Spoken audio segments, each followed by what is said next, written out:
Madame, Monsieur, bonjour, ravi de vous retrouver en cette matinée du samedi 12 novembre 2022 pour 2 heures de direct en votre compagnie. Mina Abed est déjà parmi nous. Mina, bonjour. Bonjour Noël, bonjour à tous. Comment ça va, Mina? Ça va. Ça se passe bien? Très bien. Chaudement aujourd'hui en direct? Chaudement, il fait chaud aujourd'hui. Il fait chaud aujourd'hui. Ça va continuer tout au long de la journée? On l'a bien ressenti ce matin.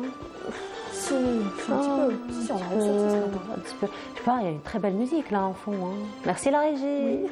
Merci la régie.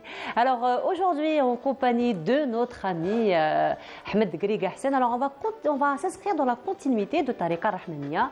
Aujourd'hui, il va nous faire découvrir une autre personnalité, un autre shir, donc qui ont participé à la propagation de cette tariqa, qui a aussi participé au djihad, aux résistances populaires contre la colonisation française. Il s'agit de Abd el-Hafid El-Khangi. Aujourd'hui également, Mina, nous allons nous inscrire, toujours rester dans cette page santé. Nous allons encore une fois parler de diabète, puisque cette semaine, le 14 novembre particulièrement, nous allons célébrer la journée de lutte contre le diabète. Alors aujourd'hui, si c'est mine de rien, les chiffres, Mina, c'est 4 sur 10 Algériens qui sont atteints, donc de diabète. C'est quand même énorme. Hein. Donc 4 sur 10, c'est déjà un diabète déclaré. Et le prédiabète, donc n'en parlons aussi, n'en parlons pas. Alors aujourd'hui, nous allons encore une fois parler de cette maladie dégénérative. Nous allons encore une fois parler de la prévention, parce que ça reste quand même comme toute autre maladie qu'on peut prévenir, qu'on peut prendre en charge de façon très très précoce afin justement de ne pas arriver aux complications. Ce matin, nous allons nous intéresser à un très bel événement également qui est organisé par l'association Al-Gharnatiya. Donc c'est un événement qui a eu lieu hier. Donc nous allons revenir sur ce bel événement.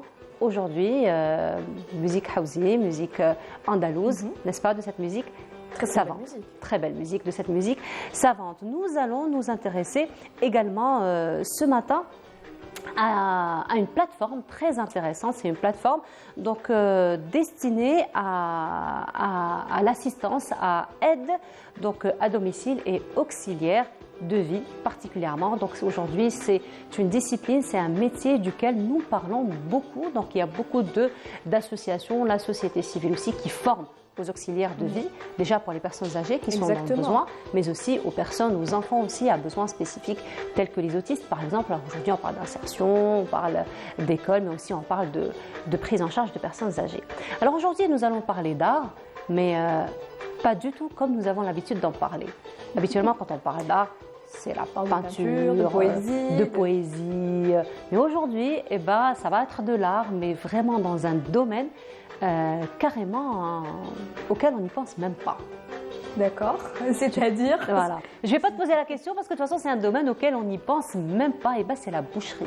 D'accord. La boucherie. Et ben, la boucherie, ce n'est pas un simple métier, mais ça peut être un métier d'art. Puisqu'aujourd'hui, nous allons recevoir, j'ai envie de dire un boucher, mais j'ai envie de dire aussi un passionné de boucherie. Parce que lorsque vous rentrez chez lui, ce n'est plus des morceaux de viande comme on a l'habitude de voir étalés donc, devant nos yeux, mais c'est carrément des présentations.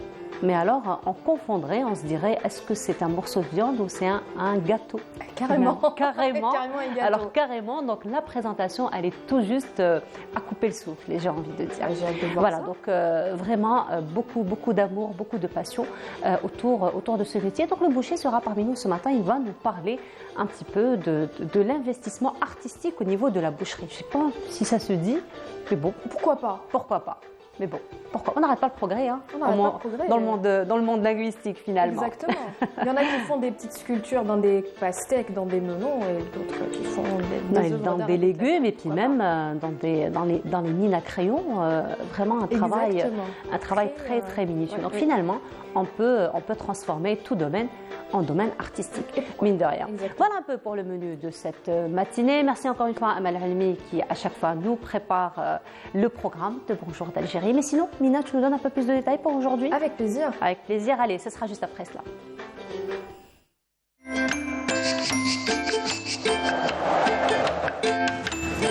La météo vous est présentée par Mobilis. Mobilis, معا نصنع المستقبل. Alors, on se disait que finalement, aujourd'hui, on a ressenti un peu plus de chaleur. On a ressenti un peu plus de chaleur, oui, par rapport à hier, avant-hier aussi, par rapport à la semaine dernière, hein, carrément. Hausse de température aujourd'hui, Petite finalement. hausse, oui. Petite hausse. Déjà, hier, on l'a ressenti à 27 degrés Bon, au ce niveau sera de 27 degrés aussi, mais Toujours. ça va un petit peu augmenter du côté d'Oran. Ah, voilà. Oui. Voilà. Un peu de pluie? Non, Pas pas pour de pluie pour aujourd'hui. Malheureusement, pas de pluie, non. Pas pour aujourd'hui, pas pour aujourd'hui. Voilà, donc un peu plus de détails, Mina? Oui, Allez, avec c'est à plaisir. toi.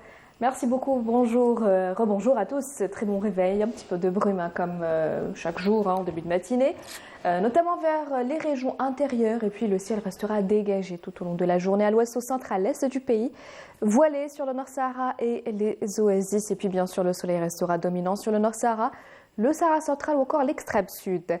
Les températures de cet après-midi, eh bien, on notera sur la moitié nord une petite hausse avec 30 degrés à Oran, on notera 28 à Tlemcen, 29 degrés à Al-Bayadine, 29 degrés à Tiaret, 27 à Alger, 24 degrés à Annaba Tizi Ouzou, on notera un minimum de 16 degrés. Du côté d'Al-Bayad et Naama, on notera 24 à Hassim Saoud, 23 degrés Gardaya Bachar, 27 Tindouf et enfin 33 degrés à Bordeaux Boukhtar et Gaza. On passe tout de suite à l'état de la mer. Pour cet après-midi, on notera une mer peu agitée sur l'ensemble des régions côtières, avec des vents entre 10 et 20 km/h à l'ouest, au centre et à l'est. On passe tout de suite de l'autre côté de la Méditerranée, en Europe, où le ciel restera plutôt voilé à Paris, Londres, Rome, Vienne, assez couvert avec des averses. Ils ont d'ailleurs de la chance, beaucoup de chance, du côté de Madrid, oui, beaucoup de chance. Les températures restent plutôt agréables pour un mois de novembre, avec 17 degrés à Paris, Londres, 20 degrés à Rome, 14 à Vienne, 12 à Berlin et enfin 18 degrés à Istanbul. Encore une fois, excellente matinée et à tout à l'heure, Betty.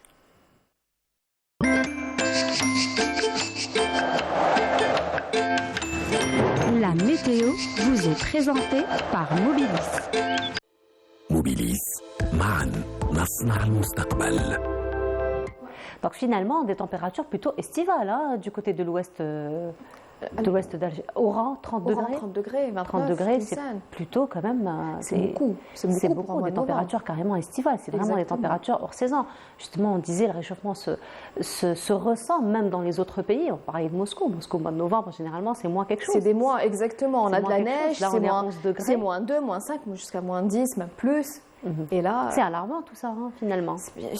la sonnette d'alarme a été tirée Il y a déjà quelques temps, hein. décennies, même. Exactement. Pas quelques années, mais quelques décennies déjà. Exactement. Et là, ça s'accélère. Le réchauffement s'accélère. climatique, oui, les conséquences sont terribles en ce moment. Des Effectivement. inondations Ouais. en Asie, sécheresse en Afrique, voilà. Ah bah oui, parce que si la pluie ne tombe pas d'ici les prochains jours, Exactement. Tout à il faut fait. toujours s'attendre au pire, finalement. Ah oui, hein. Conséquences désastreuses hein, pour Ouais. nous. Pas de pluie, voilà. Donc, Et puis, ça reste quand même une problématique mondiale. Mine de Exactement. rien, vraiment, nul n'est à l'abri par rapport à cette situation. Donc, encore une fois, alarme tirée.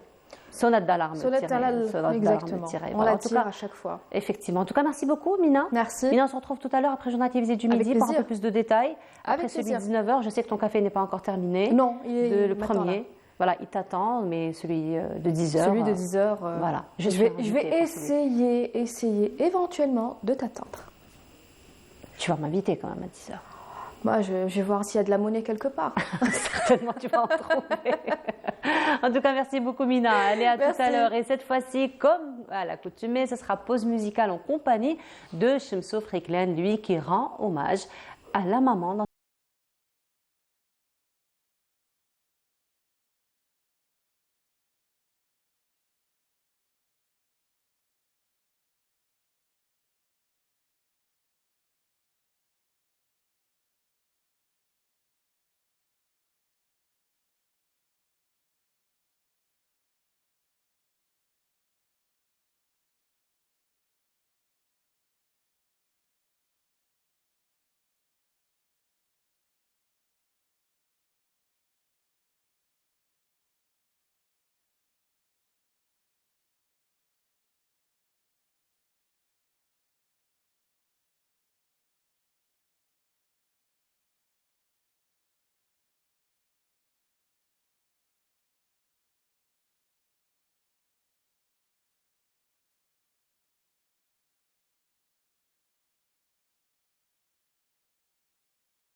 L'hommage à la maman, donc dans cette chanson de Chemsou Friklin qui nous a interprété Touhchtek ya Mima. Et nous restons, comme je vous ai dit au sommaire, dans la continuité de Tariqa Rahmaniya en compagnie de notre ami Ahmed Ghaliga. Ahmed, bonjour. Bonjour Nour, bonjour à tous les téléspectateurs. Comment ça va depuis la semaine dernière? Ça va, alhamdoulilah. Très bien. On est en pleine préparation pour le colloque de Sidi Mohamed qui va se dérouler du 23 au 24 novembre. Donc on arrive à la fin, c'est le sprint final. Justement, et ce qu'on présente maintenant, c'est dans la lancée. Et on augure du colloque. Donc voilà, maintenant, aujourd'hui, on va présenter une personnalité de la Tariqa Rahmaniya, une personnalité clé, qui est un peu méconnue parce que bon, elle n'est pas très médiatisée, mais quand même sa contribution est aussi importante que la contribution de Cheikh Al-Haddad qu'on a présentée samedi dernier. Exactement. Donc Cheikh Abdel Hafid Al-Khengi, comme tous ses amis, comme toute sa génération. Donc, il est né à la fin du XVIIIe siècle. Il avait 5-6 ans à la mort du Cheikh Mouassis de la Tariqa Rahmaniya. Donc, il est né en 1789. Donc, il a étudié dans la Zawiya de ses parents, à Khengat Sidi Naji. Le Khenga qu'on va voir dans l'une des images, c'est un coin qui est maintenant, on dirait, perdu. Un coin, donc c'est ça. Exactement, c'est ça le Khenga Sidi Naji.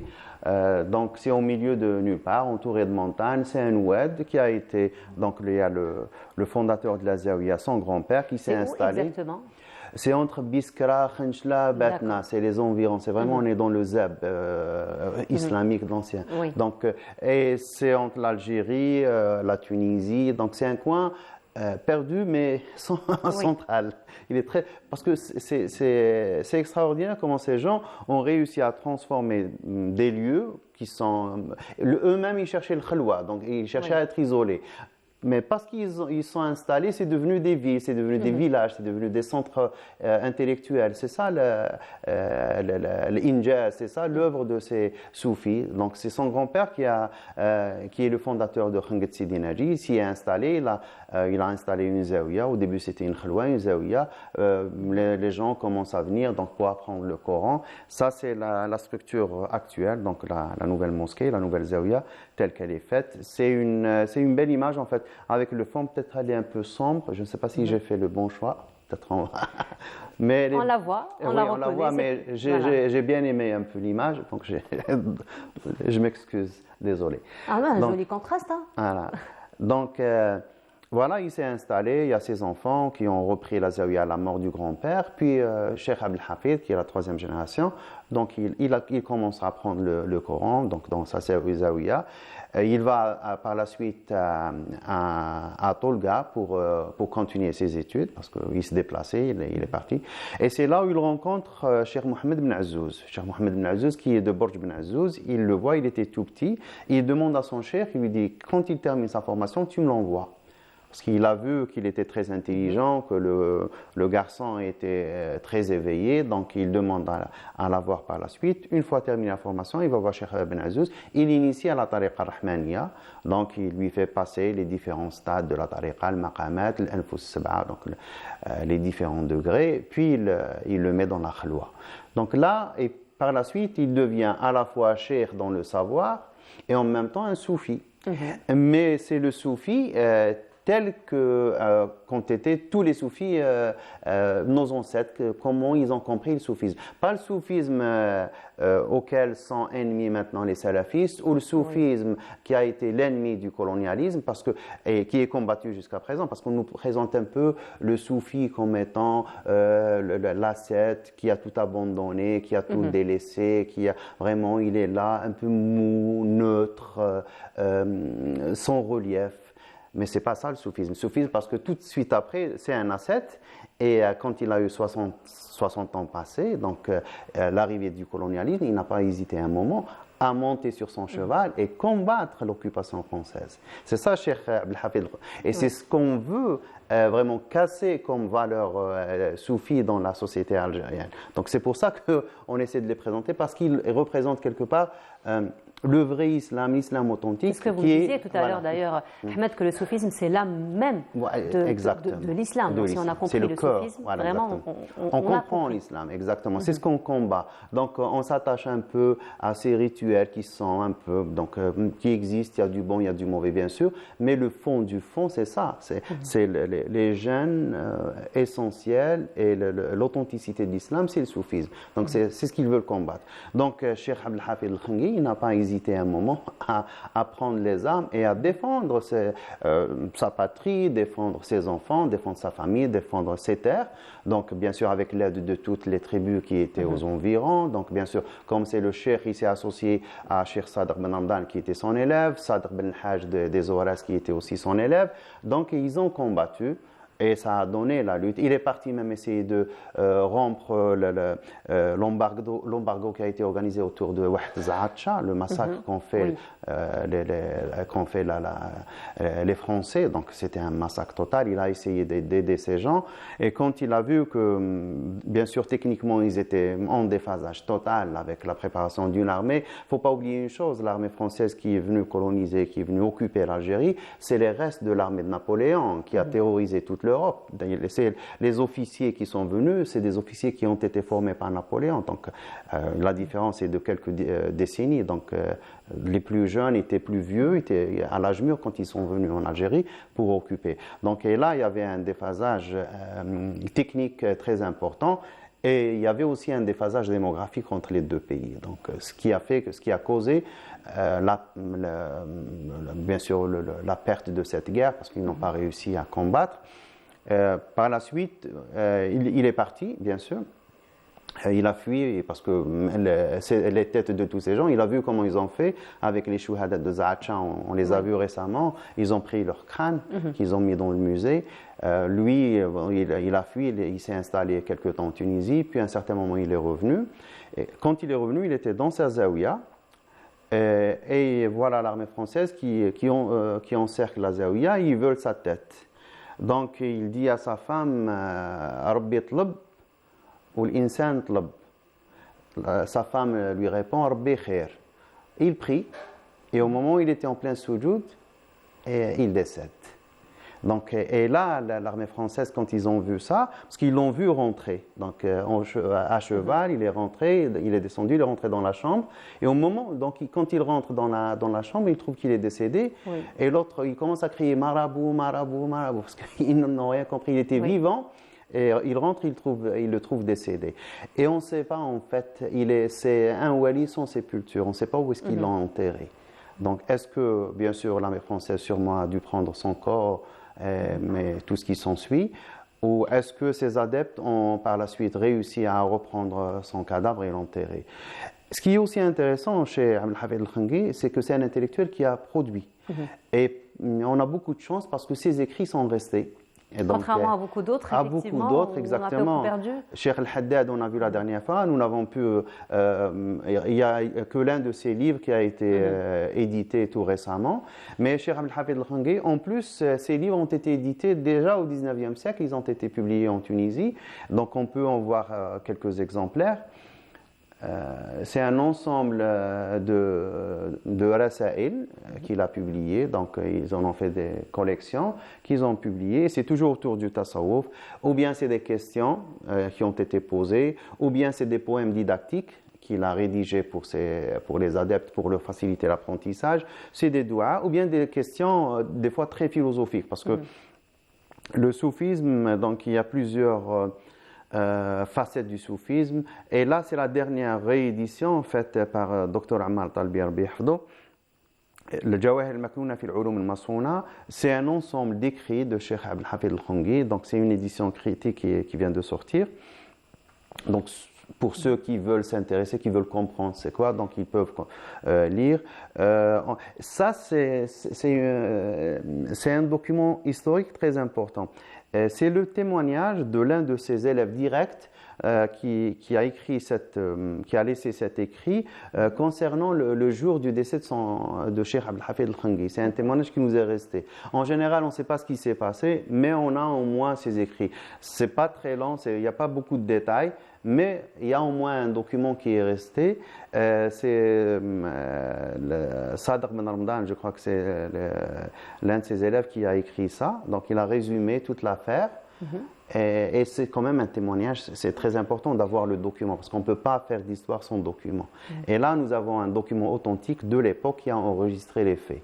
C'est très important. J'étais en train de me poser la question, Ahmed, par rapport à la langue avec laquelle il écrivait, donc Cheikh Abdel Hafid El-Khangi, parce que la semaine dernière, nous avons vu avec Cheikh Al-Haddad qu'il écrivait en arabe littéraire, en dialectal, en amazigh aussi. Exactement. Qu'en est-il de Abdel Hafid El-Khangi? Cheikh Abdel Hafid El-Khangi, ses écrits savants, c'est bien sûr en arabe classique.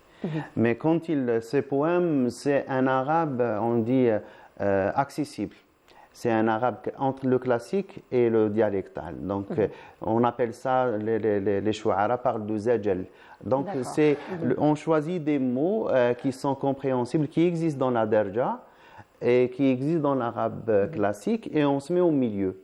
Donc comme ça, c'est accessible aux différentes catégories de la population. Par exemple, le Mandouma Rahmaniya de Cheikh Bechtarzi, c'est pratiquement du dialectal, mais c'est aussi dans le zajal, donc il se met au milieu. Donc on l'écrit en arabe classique parce qu'on respecte un peu les règles, mais quand on prononce, comme ça va être chanté ou ça va être appris par pratiquement des analphabètes, ou des moitié analphabètes, moitié lettrés. Donc, on le met dans une langue très accessible. Donc, c'est ça la force un peu de la tariqa rahmaniya. Déjà à l'époque de Sidi Mohammed, c'était ça. Donc, Sidi Mohammed a laissé beaucoup de lettres qu'il a envoyées à ses élèves et il a choisi. On a des écrits de Sidi Mohammed qui sont en arabe classique. Donc, c'est vraiment le savant, vraiment le top. Mais quand il écrit, quand il y a des échanges avec ses adeptes, il utilise une langue très accessible parce qu'il s'adresse à la majorité des gens, il s'adresse à la population, et il essaie d'être au niveau de ces gens, sans bien sûr sacrifier le sens et sans sacrifier l'essentiel. Donc il reste bien sûr dans les choses les plus importantes, bien sûr il ne va pas les sacrifier, mais il utilise une langue très accessible. Donc, par exemple, là, on a comme exemple de Cheikh Abdel Hafid El-Khangi, je vais vous lire une ligne ou deux, si vous le permettez. Donc, ses écrits. Et là, c'est le livre de Tabaqat al-Rijal, Tariqa al-Khalwati al-Rahmaniya, du docteur Abdel Mun'im al-Qasimi al-Hassani, qui a travaillé, on en a parlé la dernière fois, qui a fait beaucoup de travail sur la Tariqa al-Rahmaniya. Il dit فانهض يا طالب السير والسلوك إلى مالك الملوك وجاهد نفسك بالجوع والسهر والصمت والعزلة وصحح منك البداية بمخالفتك للنفس تتم لك النهاية واتصف بالورع لأن من لم يصحبه الورع لم يصب له مقام وأخلي القلب من الأغيار ونظف الصدر لنزول نور الإيمان فيه وزين السرير بانتفاء كل عيب وريب لحلول تجليات ربك فيها والزم باب مولاك بالصبر عن كل قضاء وثق به وتوكل عليه. En résumé, c'est plus des conseils, finalement, c'est toute une éducation. Exactement. En fait, ils disent il faut vraiment laver son intérieur, il faut vraiment purifier l'intérieur pour être prêt à recevoir le plus important. Donc vraiment, il faut préparer l'assise pour construire quelque chose de solide. Et en résumé, il faut essayer de أخرج الولي الذي بداخلك. Donc il faut faire sortir le saint qui est en toi. Et pour ça, il faut enlever tout ce qui est superflu, tout ce qui est négatif, tout ce qui est mauvais de soi. Donc, faire un travail, c'est un travail quotidien, donc c'est un travail.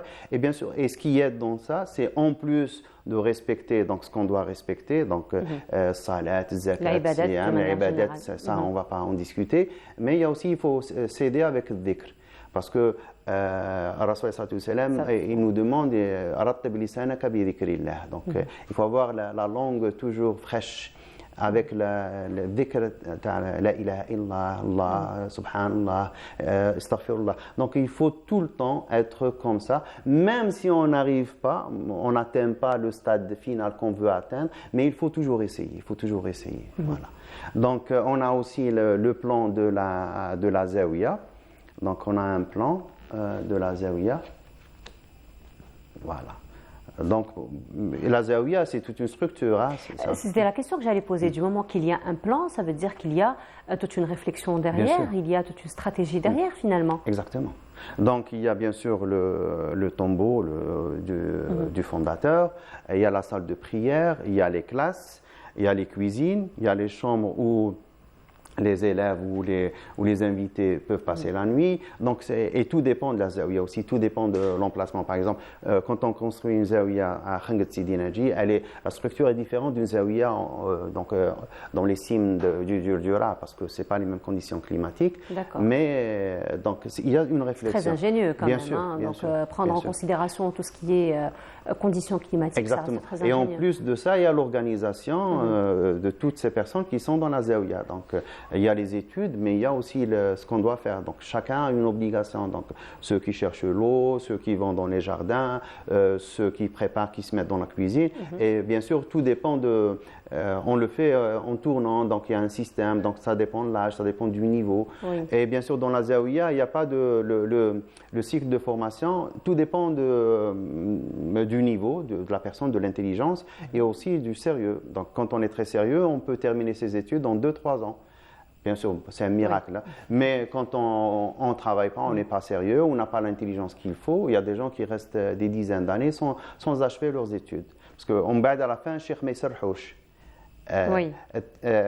C'est la licence, et dans le sens vrai de licence. Licence, pardon, c'est autoriser, c'est permettre. Et ça vient de Ijaza. Ijaza, ça vient de là. Donc, Ijaza, ça veut dire qu'il peut partir. Donc, il a terminé. Les études sont achevées. C'est pas vraiment les mêmes principes que l'école moderne. Hein, non, pas du tout. Pas du tout. Le cursus dépendait de la personne et de son effort. Donc, il y a des gens, des génies qui ont fait, comme Shafi'i, on dit que Shafi'i a appris le Coran à l'âge de 8 ans. Mais en général, en moyenne, on termine l'apprentissage du Coran entre 14 et 16 ans. Donc, même pour les anciens.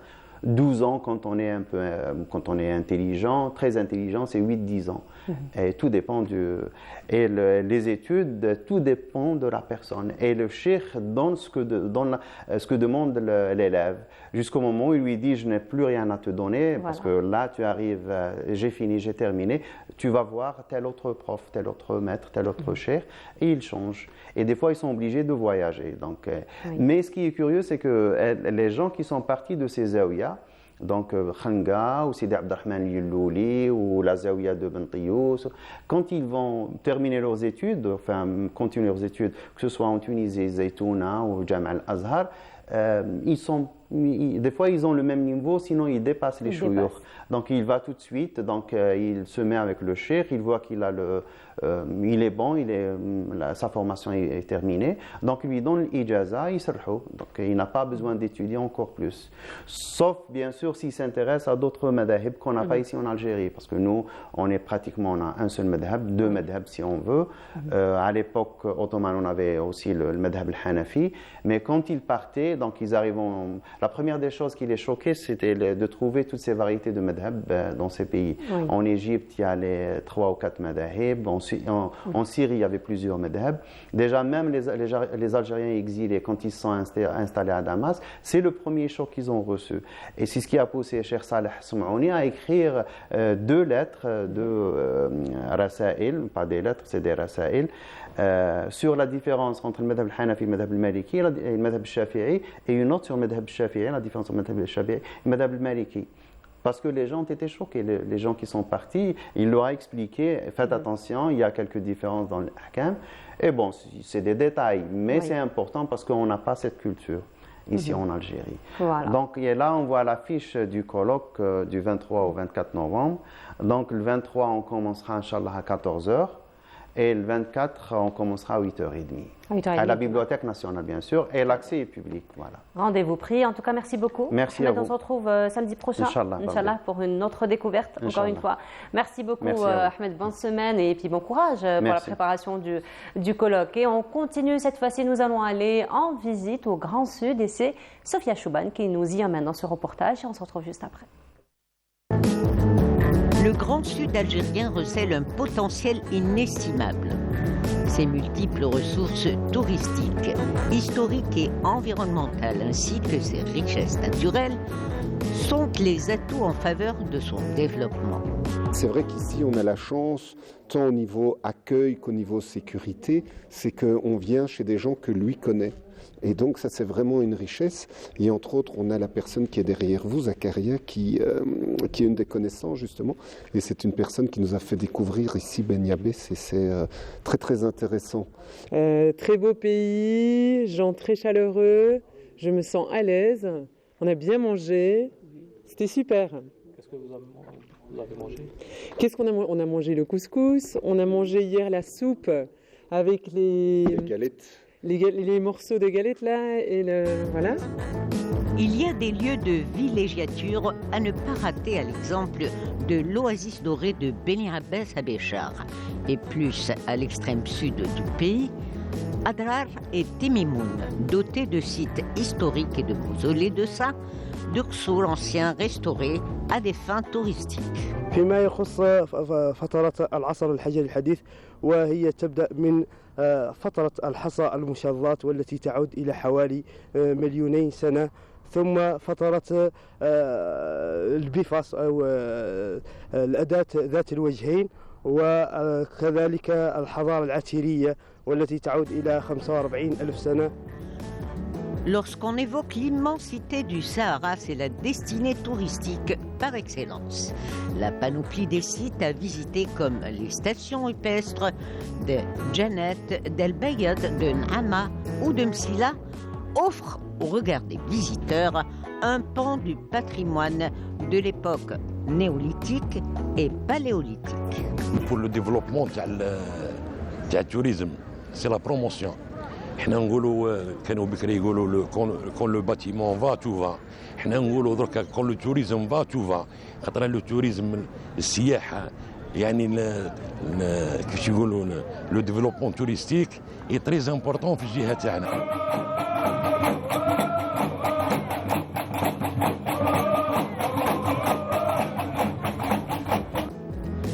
Les richesses naturelles, la faune et la flore sont un musée à ciel ouvert.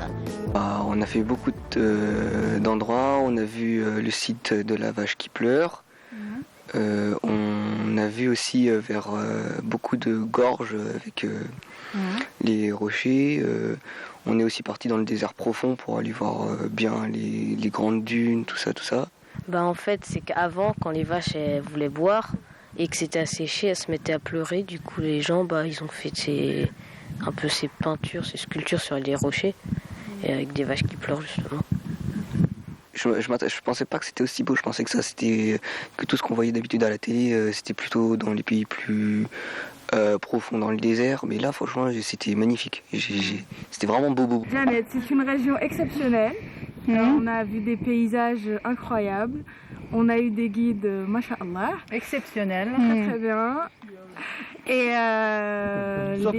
les paysages sont vraiment trop beaux. On a vu des pierres, on a vu une oasis, on a pu se baigner.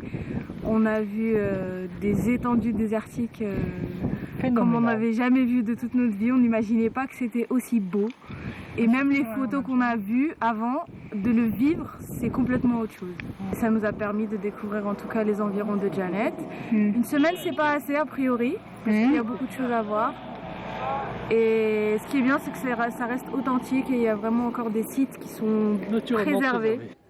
Tout comme la faune animale, par sa diversité et d'autres espèces rares, sont protégées par la Convention internationale de biodiversité. C'est d'ailleurs à juste titre que l'environnement impose sa préservation.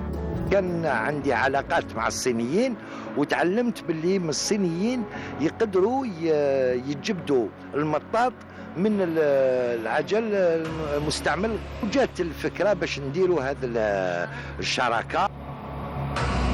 أنا الشرط الأول اللي كنت طرحه لشريكي الصيني هو أولا يجيب لنا التكنولوجيا اللي باش نعرفوا كيفاش نخرجوا المطاط من العجل، والثاني هو التسيير، لأن التسيير مهم جدا جدا. والشرط الثالث هو نصدروه للصين، هما اللي يشروا علينا هذا المنتوج نصف صناعي.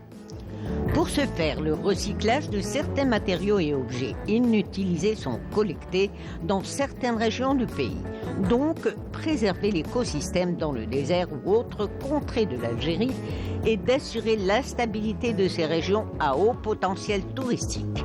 Car la politique de la promotion du Grand Sud s'inscrit comme la stratégie de valorisation du patrimoine séculaire de l'Algérie. Et de retour sur le plateau, une très très belle visite guidée au niveau du Grand Sud de l'Algérie. C'était Sophia Chouban qui nous y a emmenés. Je vous le disais ce matin, une très très belle soirée de la musique savante a eu lieu hier. Elle continue aujourd'hui. Nos invités sont parmi nous ce matin, à savoir M. Boualem Khrouss. Bonjour. Bonjour. Marhaba bik. Merci pour ça va, vous allez bien? Oui, vous n'êtes plus à présenter aujourd'hui, n'est-ce pas? Vous êtes le président de l'association Al Gharnatiya. Exact. Donc, association pionnière au niveau de Cléra, n'est-ce pas? Exactement. Voilà. Et aujourd'hui, vous nous avez ramené des invités très importants. C'est un jour mémorable. Mémorable. Oui. Pour la musique savante, effectivement. Exactement. Eh ben, ce sont nos amis, nos frères de cœur, de sang aussi, n'est-ce pas? Bien sûr. Parce que le sang, c'est quand même mélangé. Hein? Ah oui. Nous avons la même histoire, même avenir, et puis on est frères. Et même culture. Et même culture, et même langue aussi. Oui, vous dialectez un petit peu, quelques petits mots par-ci par-là. Non, mais on se comprend très bien. Mais du côté de Annaba, de toute façon, du côté de Annaba, de Qala, de Tébessa, c'est pratiquement le même dialecte. Voilà, vous l'auriez compris. Donc, ce sont nos amis de la Tunisie qui sont parmi nous ce matin, qui prennent part à ce magnifique événement, à savoir Madame Wafa Farfari. Voilà, bonjour à vous, bienvenue à vous, marhaba bik. Bonjour. Alors, vous êtes la présidente donc, de l'association El Fen El Assis de Sfax de Tunisie. Et parmi nous également un jeune musicien, enseignant de musique aussi, membre de la même association. Mohsen Abdelmalek. Bonjour Mohsen. Bonjour, merci beaucoup pour cette invitation. Nous sommes très heureux qu'en Algérie, avec mes chers amis musiciens en Qolaya d'Al Gharnatiya. Marhaba bik. C'est la première fois que vous visitez l'Algérie? C'est la première fois. Vous avez eu l'occasion de visiter ou pas encore? Non. Pas encore. Inch'Allah, vous aurez l'occasion quand même de faire un petit peu. Maqam Shahid, voilà. Alors, Maqam Shahid, c'est vraiment le plus important. Donc, Maqam Shahid, vous avez tout Alger finalement. La Côte d'Or, c'est un grand tableau. Voilà. C'est un grand tableau dans l'Algérie, Maqam Shahid. Comme la Tunisie d'ailleurs. Oui. Voilà. Madame, vous me disiez, vous êtes déjà venue en Algérie en 2004, mais dans un autre événement, dans un autre cadre, mais alors rien à voir avec la musique par contre. Je suis passée à l'occasion d'un match entre le club de Sfax et je crois la troupe de Bouleida. C'était dans le cadre d'une compétition de Champions League. Oui. Et c'était un événement complètement différent par rapport à l'actuel événement. Et puis ça a changé depuis de 2004 à oui, à donc on a fait un tout petit passage en Algérie, mais cette fois-ci quand même... on était les invités de Qolaya, d'Al Gharnatiya, qui nous ont vraiment...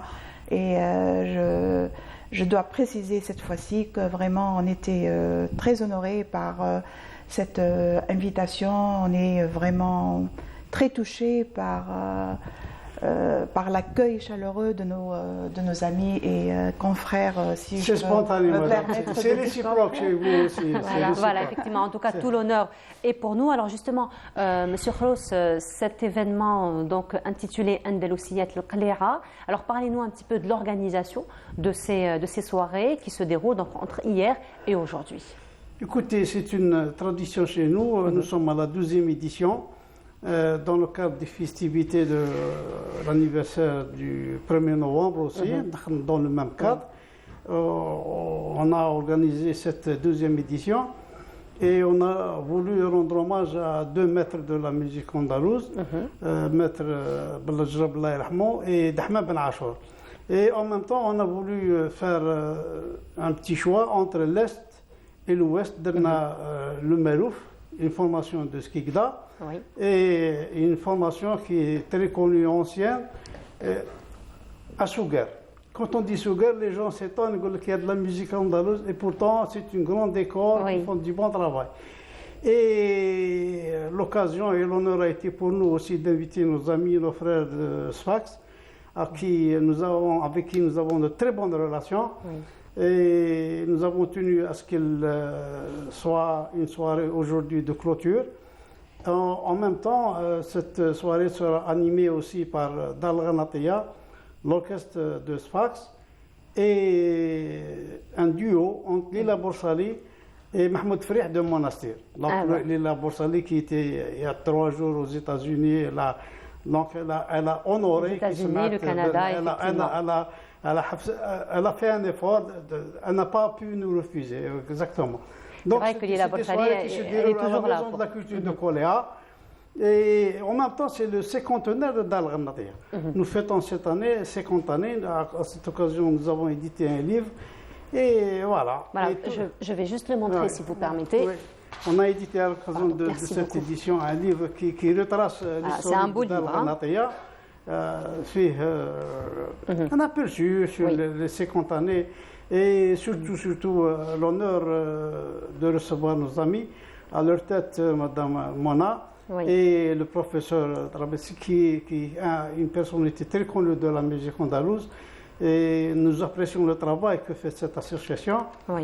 Et nous espérons qu'à l'avenir, nous aurons des relations exemplaires dans le but de vulgariser cette musique et de donner un cachet particulier à notre patrimoine commun, notre patrimoine culturel. Effectivement, justement, Madame Wafa, alors là, j'ai envie de dire, c'est une fusion qui va se faire entre vous, en tant qu'association tunisienne, et l'association donc Al-Ghamnatia d'Algérie, de Koléa. Vous la voyez comment, finalement, cette fusion?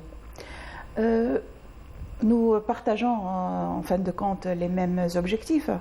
C'est le sauvegarde à travers les nouvelles générations de cette musique andalouse. Donc du coup, on est vraiment content de collaborer avec Dar Ghanatia, qui a quand même une histoire un peu plus... elle est un peu plus âgée que nous. Ils ont fêté 50 ans. Nous aussi, cette année, on va fêter les 40 ans d'existence. Déjà.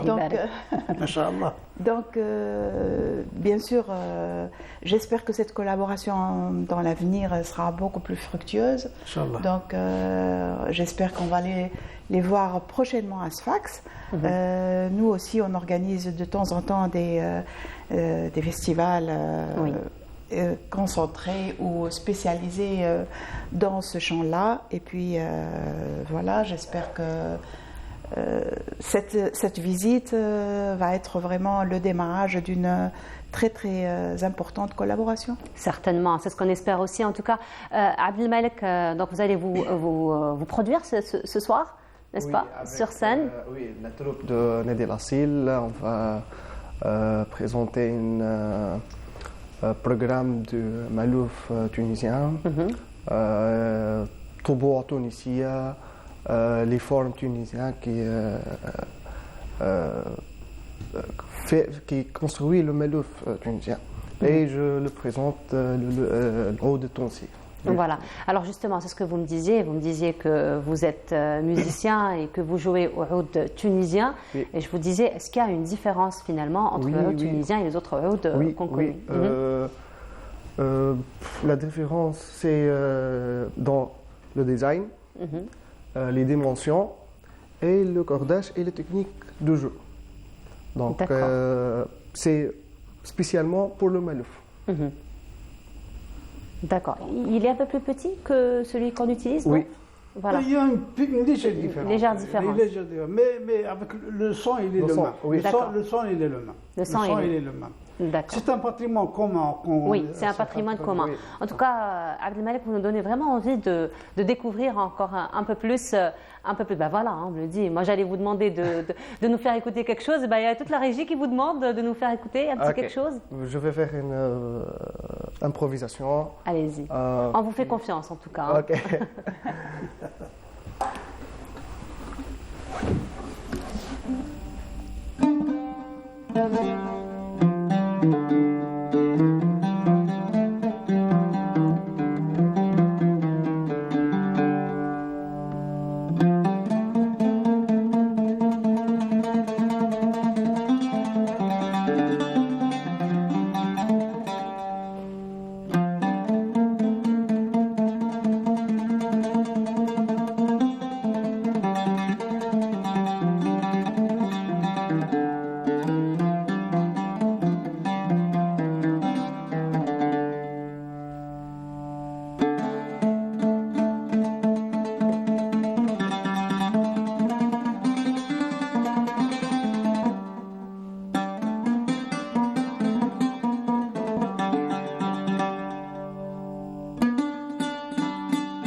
Vraiment, je perds mes mots là. Merci. Je perds carrément mes mots. Vraiment, c'est un instrument carrément magique, j'ai envie de dire.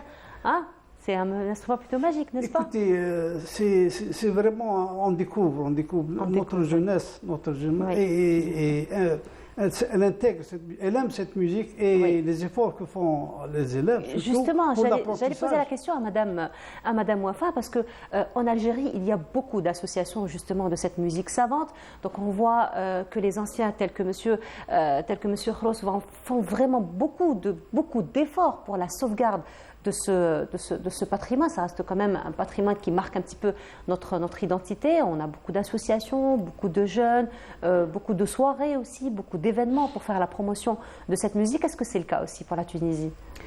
Exactement. Nous, malheureusement, on a démarré l'Académie du Melouf que tardivement. C'est-à-dire, elle date de 2020, malheureusement. Ah, c'est tout récent. On avait un parcours.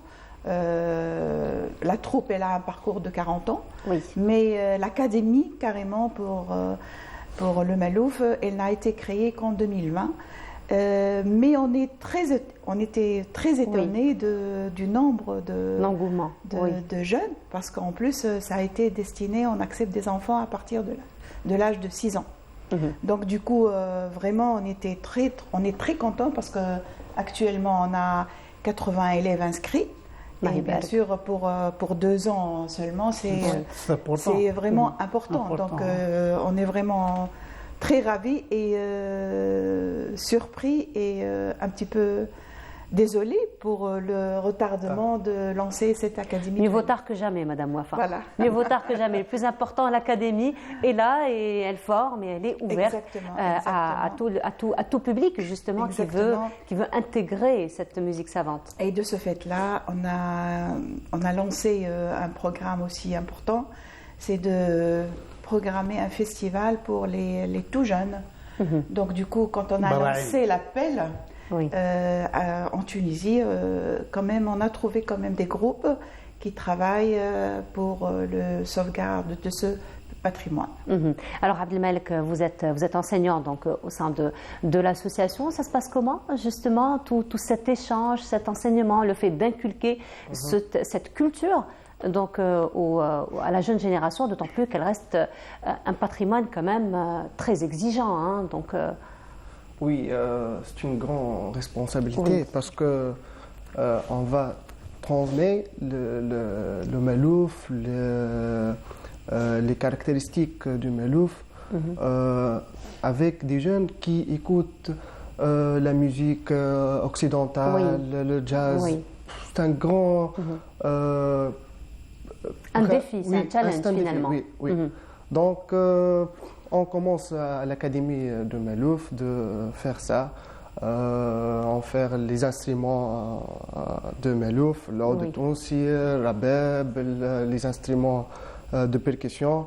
Et ça va, ça marche. Voilà. Le plus important, c'est que l'intérêt est là, l'académie est là. Donc, il y a quand même un souffle, on va dire, n'est-ce pas, pour le Malouf, donc déjà en Tunisie. Monsieur Khros, je reviens à vous. Donc, par rapport à l'événement qui s'est tenu donc, hier, alors probablement des retours par rapport à la soirée d'hier?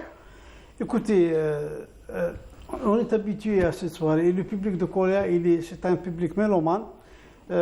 Qui savoure, c'est un public vraiment qui savoure cette musique. C'est un public, mais il y a la qualité. On a eu l'honneur de recevoir beaucoup de chefs, de présidents d'associations qui ont assisté à la soirée. Et ça a été un régal de découvrir de belles voix. Surtout, il y avait une belle voix de Skikda et de Sugar. Et à tous les échanges inter-associations, c'est un plus. C'est un plus, on découvre des associations qui militent pour cette musique. De toutes les façons, notre festival a été toujours... on a reçu beaucoup de formations pendant les différentes éditions. Et cette année, avec le corona, on a été un peu... les activités ont... Alhamdoulilah ya Rabbi, alhamdoulilah ya Rabbi, rfa'ana hada al-bala. Et nous espérons que je suis très optimiste pour la musique andalouse. En Tunisie aussi, ils font de grands efforts. Et surtout ce genre d'événement, là où on voit la participation de nos amis, de nos voisins, de nos frères aussi, tout ça, ça permet encore une fois la préservation, la promotion aussi de cette culture. Exactement, exactement. Écoutez, c'est une musique savante, comme vous l'avez dit, et on lutte parce que nos jeunes, avec les smartphones, ils sont maintenant, il y a un parasite avec les trucs, les médias, etc. Donc c'est une lutte acharnée et alhamdoulilah, l'État met les moyens, elle aide les associations et avec le soutien des autorités locales, des autorités de la wilaya. Et puis la présence du public aussi. Exactement. Parce que c'est vrai que quand il y a un public, lorsque le public existe, la musique va continuer d'exister aussi. Non, écoutez, le public existe, la matière première existe et il faut la volonté. La volonté. Il faut la volonté et le courage de persévérer parce que c'est pas facile de prendre un enfant de 6 ans, lui apprendre une boîtier, do, ré, mi. Il faut avoir une grande patience. Et alhamdoulilah, ça marche très bien. Alors justement, toujours dans ce travail de promotion que vous faites, vous avez mis sur le marché un CD. Écoutez, chaque année, on essaie d'enregistrer toutes les nouvettes. Nous sommes peut-être à notre 14e CD. Et nous avons fait un coffret de 10 ou 12 CD. C'est pour préserver et garder le répertoire de la musique andalouse. Notre souhait est aussi de voir la vulgarisation de cette musique à travers les médias, surtout la télévision qui doit jouer un rôle. Et alhamdoulilah, on peut dire qu'on avance et on est très optimiste. Voilà, alors on va écouter un petit extrait de votre album. Ah ben oui. Voilà, allez, on va écouter un extrait ensemble.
Voilà, c'était un extrait donc, de votre album, cette fois-ci c'était Noubat Maya. Exact. N'est-ce pas, que vous avez enregistré. Alors Madame Wafa, maintenant que l'académie existe, maintenant que les enfants sont là, les enseignants sont là, probablement des albums à l'avenir?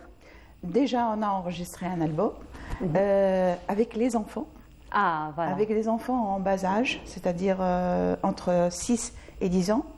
Et on est en train d'entretenir des pourparlers avec les délégués du ministère de l'Éducation pour permettre à ce CD de circuler dans les écoles primaires, parce qu'on donne des cours il y a des cours obligatoires dans le programme de scolarité pour les enfants de musique, et parfois l'instituteur n'est pas spécialiste. Donc du coup, c'est pas très c'est un cours qui est un petit peu pris à la légère, qui n'est pas abstrait aussi pour les enfants parfois.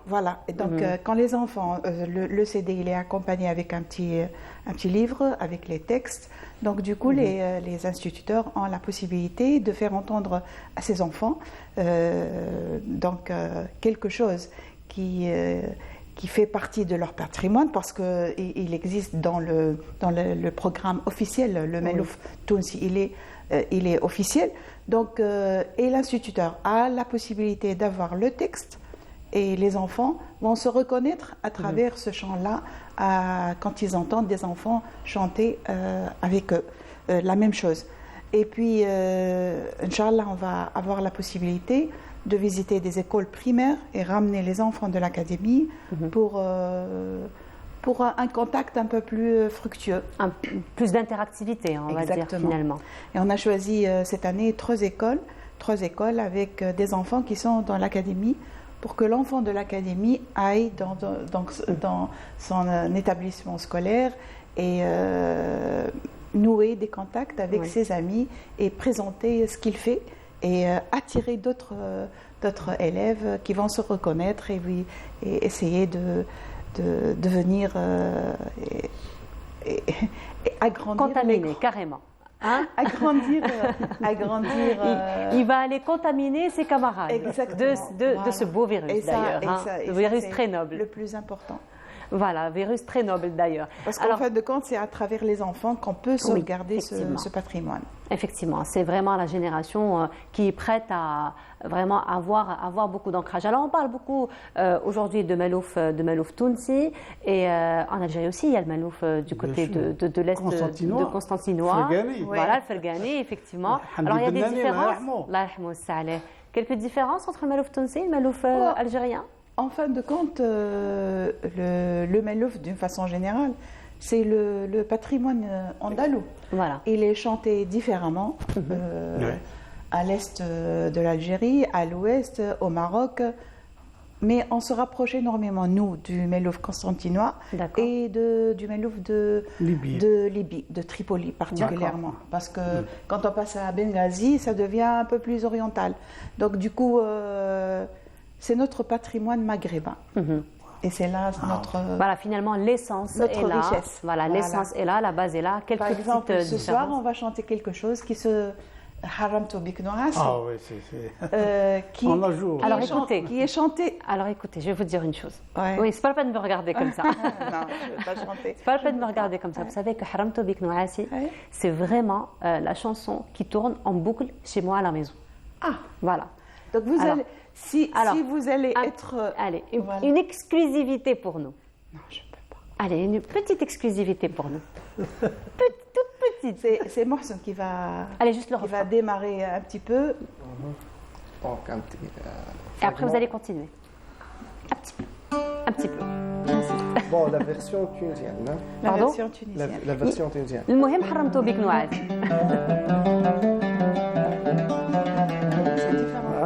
C'est différent, oui. C'est différent. حرمت بك نعاسي يا منى الريان وبحت بك لناسي وصرت لك غلام صار نديمي كاسي عيشي بلا طعام الوحش جار عليا ورماني في القفار حين تصفر العشية متوحش الديار يا ربي توب عليا وابعد عني الغيار. Donc, bravo, c'est vrai que c'est une version complètement différente. Le même texte, voilà. Mais complètement il y a beaucoup de versions de Haramto Bik Noassi. Nous, c'est plus valse. Voilà, ça fait plus rappeler, c'est plus valse, effectivement, de notre côté. C'est vraiment une autre interprétation complètement différente. Bon, je ne suis pas un chanteur, je suis un musicien.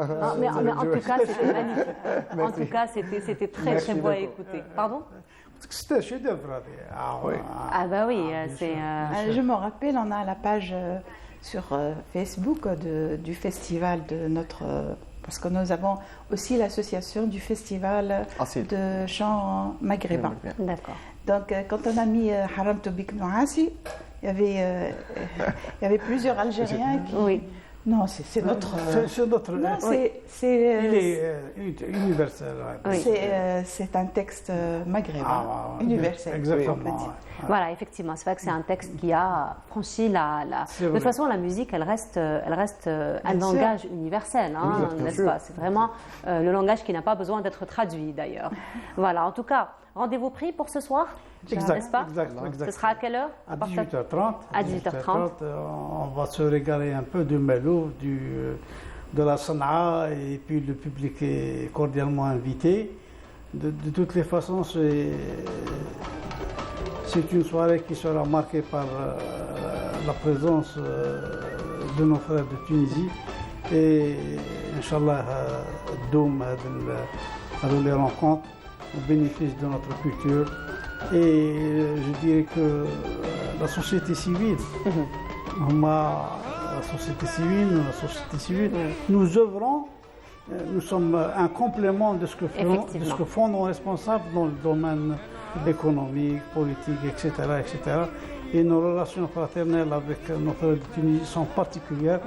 Et nous tenons à insister sur ce point parce que c'est très important pour notre jeunesse, pour notre avenir. Avenir surtout. Madame Wafa, vous reconnaissez un petit peu le son en sourdine?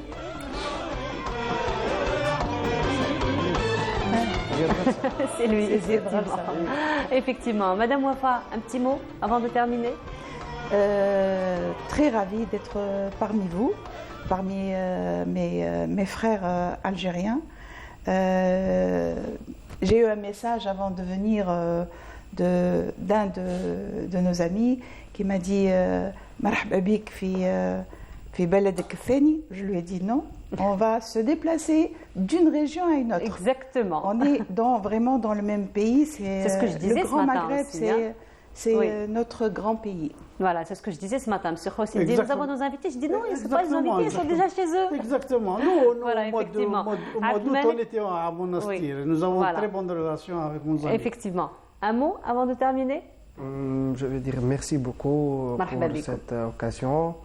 Donc, comme je dis hier, que la musique, c'est une culture qui nous avons participé avec notre ami et notre frère musiciennette de l'Algérie. Et merci beaucoup. Voilà, merci en tout cas à vous, marhaba bikoum, chez vous, encore une fois. Très belle soirée à vous, très belle réussite. Donc, pour cette soirée, on rappelle, c'est la 12e édition. Inch'Allah, ça va être, donc on rappelle, c'est la 12e édition de Andalusiyat al-Qali'a. Ça a commencé hier, ça va se terminer donc aujourd'hui à partir de 18h30. Rendez-vous pris au niveau de la Maison de la Culture de Qali'a. Donc, était parmi nous ce matin, M. Boualem Khalos. Merci beaucoup d'avoir été parmi nous ce matin. Vous êtes le président. Plaisir toujours partagé. Donc, je rappelle, vous êtes le président de l'association Al-Gharnatiya. Madame Wafa Farfari, voilà, vous êtes donc la présidente de l'association de Sfax et aussi Mohsen Abdelmalek, donc musicien, enseignant aussi de musique au sein de la même association. Merci encore une fois d'avoir été parmi nous ce matin. Merci. On continue, cette fois-ci ça va être visite guidée du côté de Ténès.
Et voilà, c'était une très très belle visite guidée du côté de la ville de Ténès.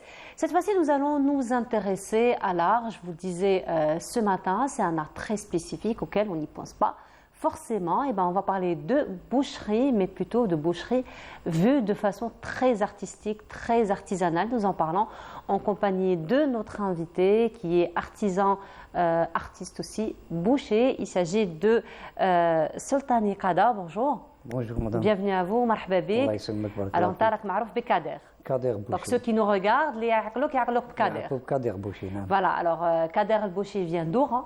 d'Oran. Marhaba bik. Donc, vous avez fait le déplacement pour nous. Oui. Marhaba. Allah Alors, justement, alors je vous appelle Kader. Kader bien sûr. Kader, Haka. Ouais, باين. Haka Beina. Voilà. Alors, Kader, justement, donc, vous êtes boucher à la base, n'est-ce pas? Oui. Mais votre rapport avec la viande est tout autre que les autres bouchers. Parce qu'on se parlait ce matin avec mon ami, et on se disait, mon ami Mina, et on se disait que lorsqu'on va chez un boucher, donc ce sont des morceaux de viande comme ça qui sont déposés. Puis Tu as l'habitude. Voilà. Mais avec vous, c'est autre chose. Oui. D'où vient finalement toute cette créativité et... Bon, ça fait 35 ans à la boucherie. Ça fait depuis 84. Alors j'ai découvert les étrangers qui خدموا. Par exemple les Italiens, les Portugais, les Espagnols. شفتهم كي يخدموا ستيل حاجة شابة. قلت أنا على ما نديروش كيفهم. Alors بديت نسيي. Bon, صرت les Italiens يخدموا بلا بات فيتي. جينيرالمون يخدموا بها حاجة شابة. مع البيتزا معروفين. معروفين. بديت نسيي في الدار. وبديت تسيي بلا بات ولا بلا فياند؟ لا بلا بات فايتي. بلا بات فايتي. قاعد نشوف صالح كي يخرجوا. قاعد نسيهم في الدار عندي. داكور. وعندي البنات الله يبارك يطيبوا منا نقول لهم ربي يحفظهم لك. الله يسلمك سيو نشوف كي تخرج الريزلتا. واش خرجت مليحه. وقعدت ندير ميلونج. باغ اكزومبل لا فيوند مع المكسرات كيما باغ اكزومبل اللوز كيما البيستاش كيما داكور. قعدت نسي نشوف سي سالي سكري. هذا درت النتيجه.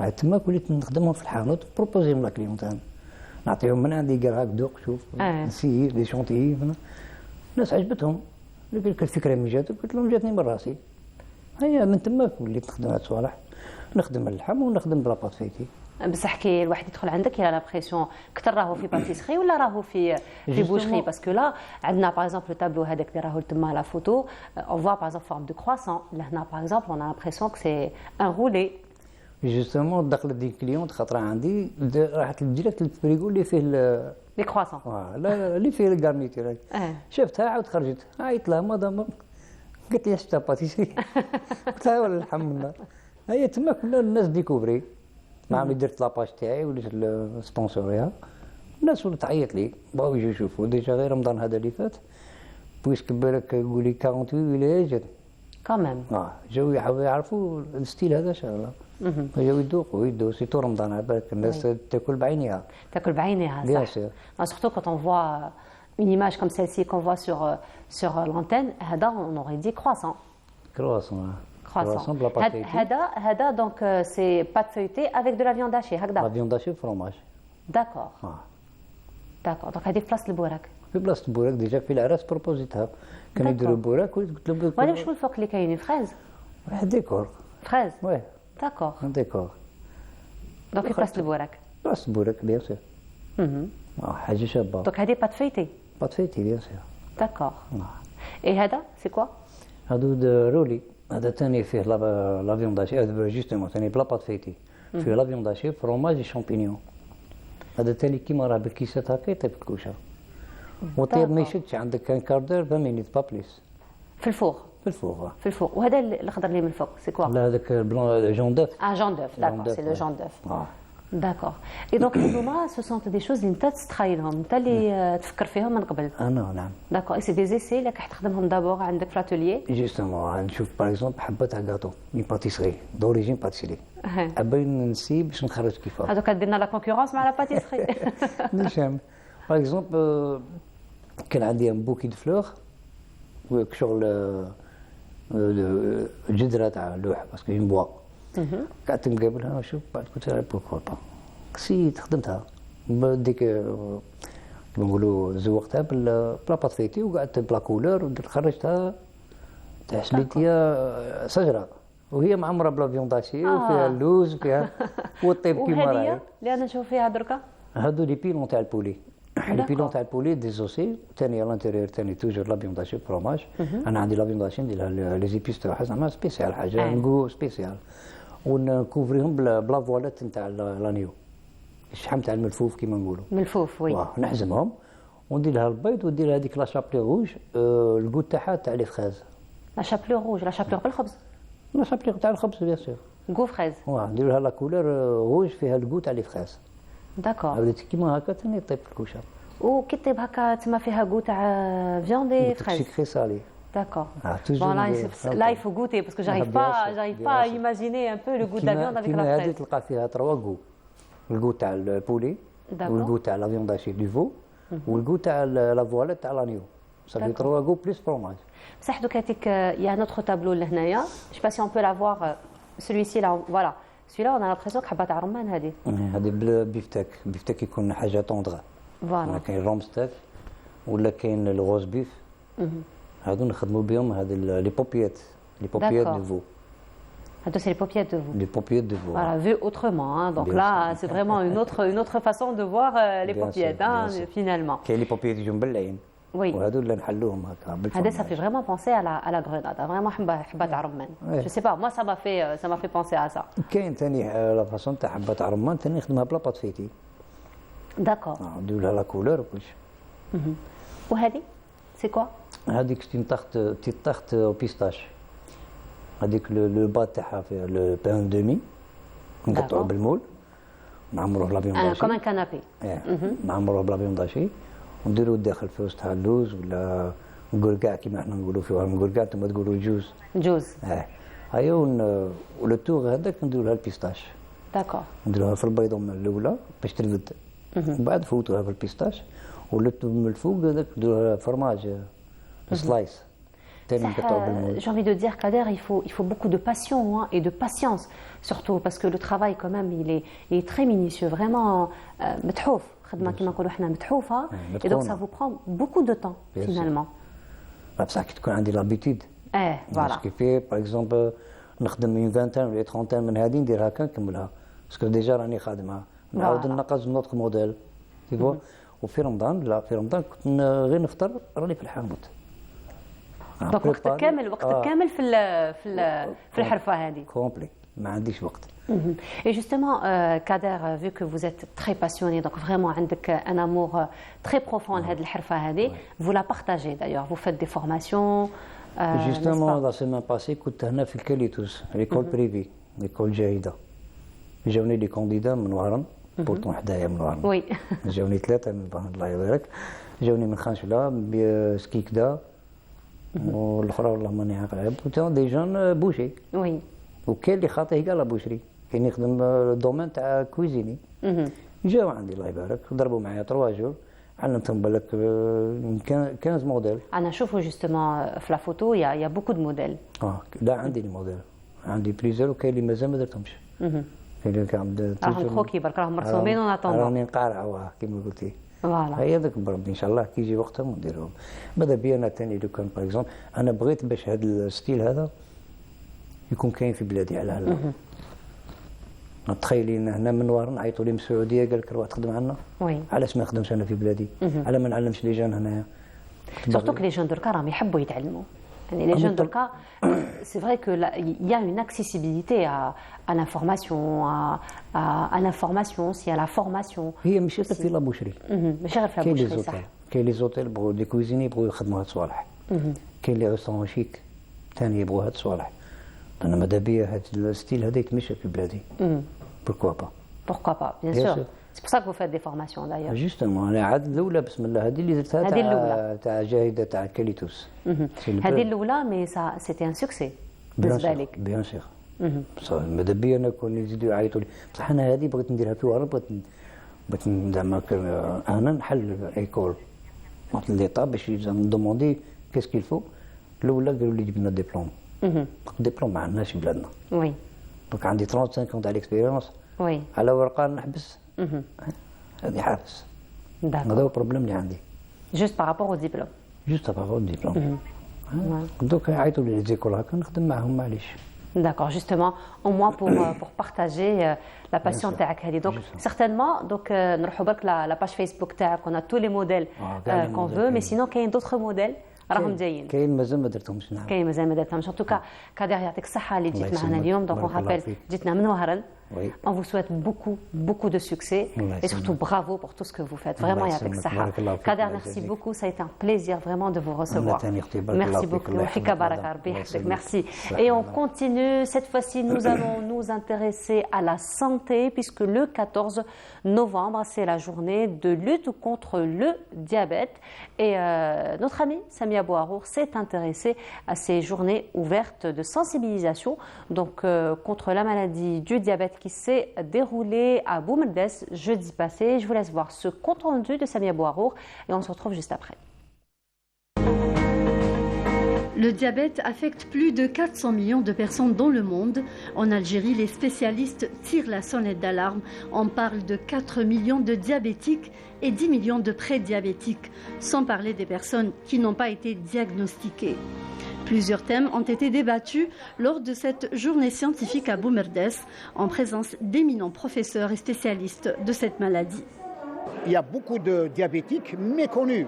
Ils pensent qu'ils sont bien, alors qu'en réalité, ils sont diabétiques. Et là, je tire la sonnette d'alarme pour les malades, pour les personnes qui ont des antécédents familiaux. Cela veut dire que, par exemple, il a un père qui est diabétique, un grand-père, une mère, tout ça, un frère. Et là, il doit se faire examiner par un médecin et faire des bilans régulièrement pour éviter d'arriver à un stade de complication. La sensibilisation doit se faire régulièrement pour toucher un grand nombre de personnes. Tel est le slogan porté par l'Association des malades diabétiques de Boumerdes. L'information, c'est la sensibilisation pour le diabétique en général et en même temps les diabétiques, ils apprennent des choses techniques et scientifiques. Vivre avec un diabète est possible aujourd'hui. Le malade doit respecter le protocole sanitaire pour éviter les complications qui pourront être fatales et irréversibles. Les complications sont la cécité, l'amputation de jambes et l'hémodialyse. Avec la sensibilisation, les médecins maintenant, avec la formation continue, ils nous les envoient un peu plus tôt. Et quand ils nous les envoient un peu plus tôt, on a le temps de retarder la maladie, d'éviter l'hémodialyse. Heureusement d'ailleurs, mais si par exemple ils viennent un peu en retard, c'est vrai qu'on les fait passer chez un psychologue pour leur dire c'est trop tard, c'est le jour où vous devez dialyser, vous devez vivre avec une machine. Les spécialistes encouragent la généralisation des appareils de dernière génération comme le freestyle et la pompe à insuline, surtout pour les enfants, tout en préservant une hygiène de vie quotidienne car souvent le non-respect de ces mesures ne pardonne pas. J'ai parlé du freestyle libre. C'est quoi le freestyle libre? C'est un appareil qui est utilisé par les malades diabétiques sans se faire piquer comme on faisait avec les lecteurs de glycémie. C'est-à-dire on se pique au niveau des capillaires, au niveau des mains. Ça fait mal quand même quand le patient se pique, pour les enfants surtout. Vous l'avez compris, les recommandations pour gérer sa glycémie sont claires et connues. Apprendre à être responsable de sa maladie demeure le seul remède aujourd'hui. Alors mon message est clair. Bon, j'ai eu donc une phrase que je réitère aujourd'hui qui date donc de plusieurs années. C'est RTA, ça n'est pas l'ancienne radio-télévision algérienne, mais RTA, R comme régime, T comme traitement et A comme activité physique. Voilà, donc c'est ce trio-là associé qui va équilibrer la vie du diabétique et ça va lui permettre de mener donc un train de vie le plus normalement du monde. Adopter de bonnes habitudes alimentaires, la pratique régulière d'exercice, mais surtout le dépistage précoce sont les meilleures armes pour diminuer les risques du diabète. Voilà, c'était donc la journée portes ouvertes au niveau de Moumbrdas afin de sensibiliser encore une fois au diabète. Cette fois-ci, restant avec le diabète, notre ami docteur Fatiha Hamoutani parmi nous. Bonjour docteur. Bonjour. C'est toujours un plaisir de vous recevoir. Moi aussi, pareil. N'est-ce pas? Vous venez toujours nous secouer par rapport, par rapport à cette maladie, n'est-ce pas? Ça devient une habitude alors. Une bonne habitude, on va dire. Oui, absolument. Parce qu'on n'arrête pas de sensibiliser. Hein, mais il y a une vraiment prise de conscience. Il y a une prise de conscience, vous le ressentez. Hein. Oui. Alors d'abord, dans toutes ces journées de dépistage et de sensibilisation qu'on fait toute l'année, et surtout autour du 14 novembre, depuis 2007, il y a eu beaucoup de choses qui ont changé. Par exemple, on disait se cacher derrière chaque diabétique, un autre diabétique. Maintenant, derrière 2 diabétiques, un diabétique. Donc, on a un peu sorti ces diabétiques cachés qui sont déjà à risque. On peut, le jour où on découvre le diabète, il a déjà perdu 50% de son pancréas. Il peut déjà être au stade de complications microvasculaires, ça veut dire une rétinopathie diabétique, un problème rénal, un problème donc neuropathique ou des complications macrovasculaires, faire des AVC. Vous savez que le diabète, à la longue, c'est une maladie silencieuse. Donc le diabète ne vient jamais frapper à la porte et dire au diabétique demain tu vas devenir aveugle, ou le diabétique va croire qu'il va avoir une baisse de l'acuité, ensuite il va aller chez l'ophtalmo, il a le temps. Des fois, du jour au lendemain, il devient vraiment la baisse de l'acuité jusqu'à devenir donc aveugle et découvrir ensuite qu'il est diabétique. Donc sensibiliser ces gens, ces familles, ou quand on a un membre de la famille, surtout le diabète de type 2, c'est lui qui est très héréditaire. Surtout quand cette famille a des problèmes donc de sédentarité et de malbouffe, c'est-à-dire mauvaise hygiène alimentaire, eh ben, le diabète va arriver très tôt.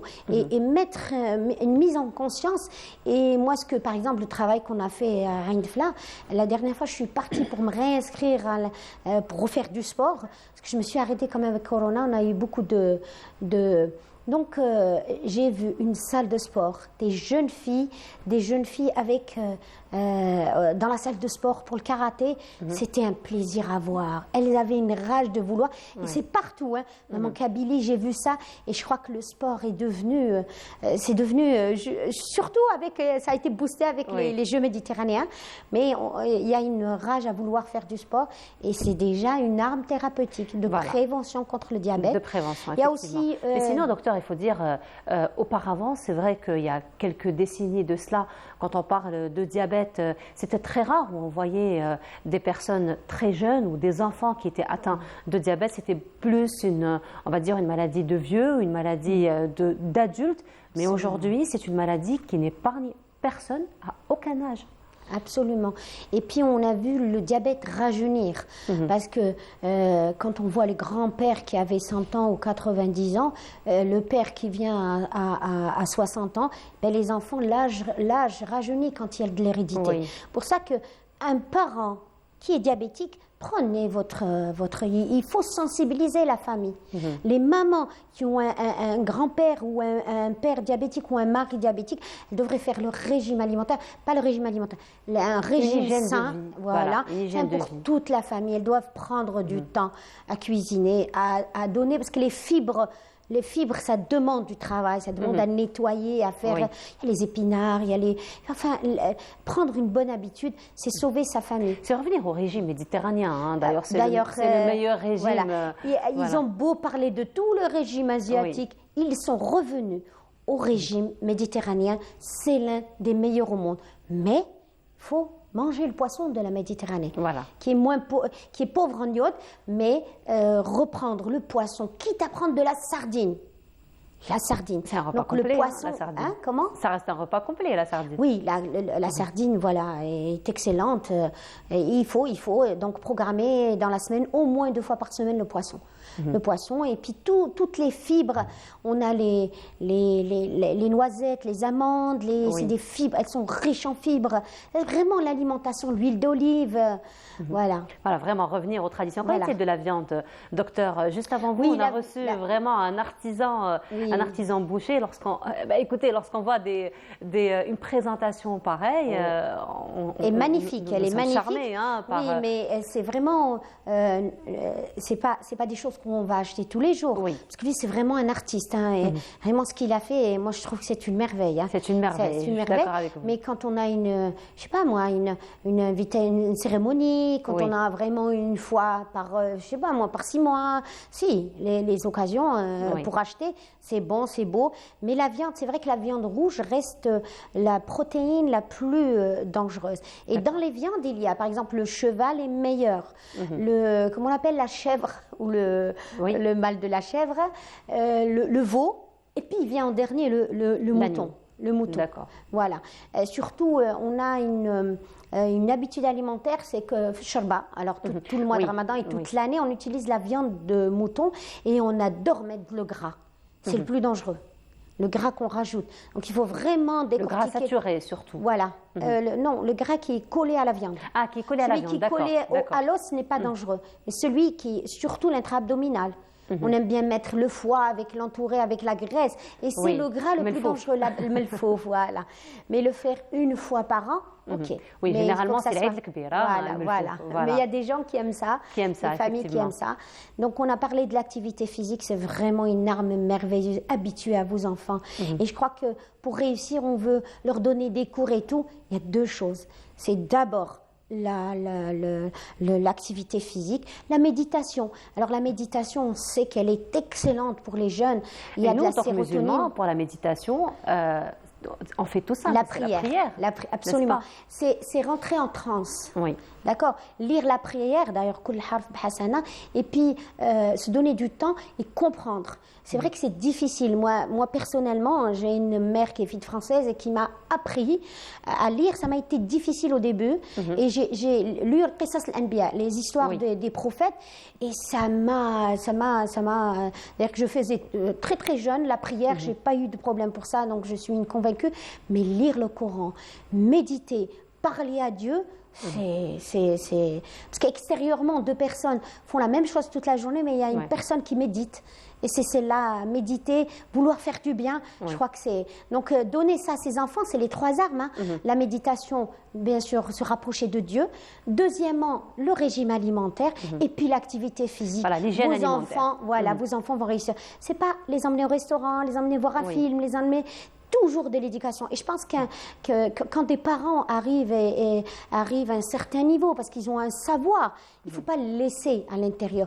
Offrez-le à vos enfants, offrez-le. Quand au lieu de perdre du temps, vous êtes avec une tablette, avec votre téléphone, l'enfant vous copie, vous êtes sédentaire. Il faut bouger pour réussir pour vos enfants. Effectivement. Alors toujours dans cette lancée de sensibilisation, docteur, vous prévoyez une journée dimanche, Inch'Allah? Oui. Alors, je suis la vice-présidente de la SADIAP, qui est la Société savante de diabétologie. Notre président, c'est professeur Azoug. Et donc, on a décidé de faire une journée de sensibilisation à Ain Benyan. Ils l'ont faite l'année passée. C'est le croissant rouge de Ain Benyan. Alors, il y a plein de gens à Ain Benyan qui vont offrir des choses aux diabétiques, qui vont aider les diabétiques. Et donc, nous, on arrive avec eux pour faire cette journée. On va faire des ateliers. Alors, on a pu avoir un don de 550 dosages d'hémoglobine glyquée. Donc, tous les participants feront leur analyse. Ça, c'est le premier laboratoire qui nous l'a offert. Et ensuite, il y a Dr Feddag, qui est une biologiste de Ain el-Benyan, qui a carrément va fermer son laboratoire, ramener tout son personnel pour faire ses analyses au lieu où on va. C'est le stade... c'est une salle sportive, c'est Mucho, la salle, c'est au centre de Ain el-Benyan. Je ne connaissais pas Ain el-Benyan, donc c'est au centre de Ain el-Benyan. Ça va se faire là-bas, donc elle viendra faire les analyses. Ensuite, on va leur faire des glycémies, pour ceux qui veulent faire des glycémies. Alors, soit ils prendront leur petit déjeuner très tôt le matin, à 6 h du matin. Ensuite, ils arriveront vers les coups de 8 h à 9 h. On leur fera une glycémie, ça sera la glycémie postprandiale qu'on va leur... Sinon, ils viennent à jeun et ils feront... là-bas, justement, on sera offert un petit déjeuner pour les diabétiques, un café et des croissants. Et après, on les fera marcher entre les stands. Parce que 10 minutes de marche après une moitié de croissant, ça va baisser. C'est du sucre rapide. Ensuite, il y aura des ateliers. Le plus important, c'est ces ateliers-là. Alors, on a un atelier, c'est l'insulinothérapie, c'est les techniques plutôt. On a un éducateur qui va venir montrer les techniques d'injection. Très important, même si c'est des malades qui sont déjà sous insuline, ils font beaucoup de défauts. Combien de fois on a fait de l'éducation? Donc, tout un atelier d'insulino, la technique d'injection d'insuline. On va montrer aussi la technique de dosage de la glycémie capillaire au doigt. On fera un atelier au féminin. Alors, l'atelier au féminin, parce que les femmes, on ne va pas les mettre dans une salle où seront tous les hommes et elles voudraient poser une question. Il y aura une gynécologue, il y aura une sage-femme et on parlera donc de ces diabètes gestationnels. Et surtout, si c'est des mamans qui sont diabétiques, elle va écouter dire ça à ses filles. Parce que le plus dangereux, c'est cette maman diabétique, elle va transmettre surtout le diabète gestationnel pendant les grossesses. Et donc, quand elle est prévenue, il n'y aura aucun problème. Elle fera une grossesse, ses filles feront une grossesse normale.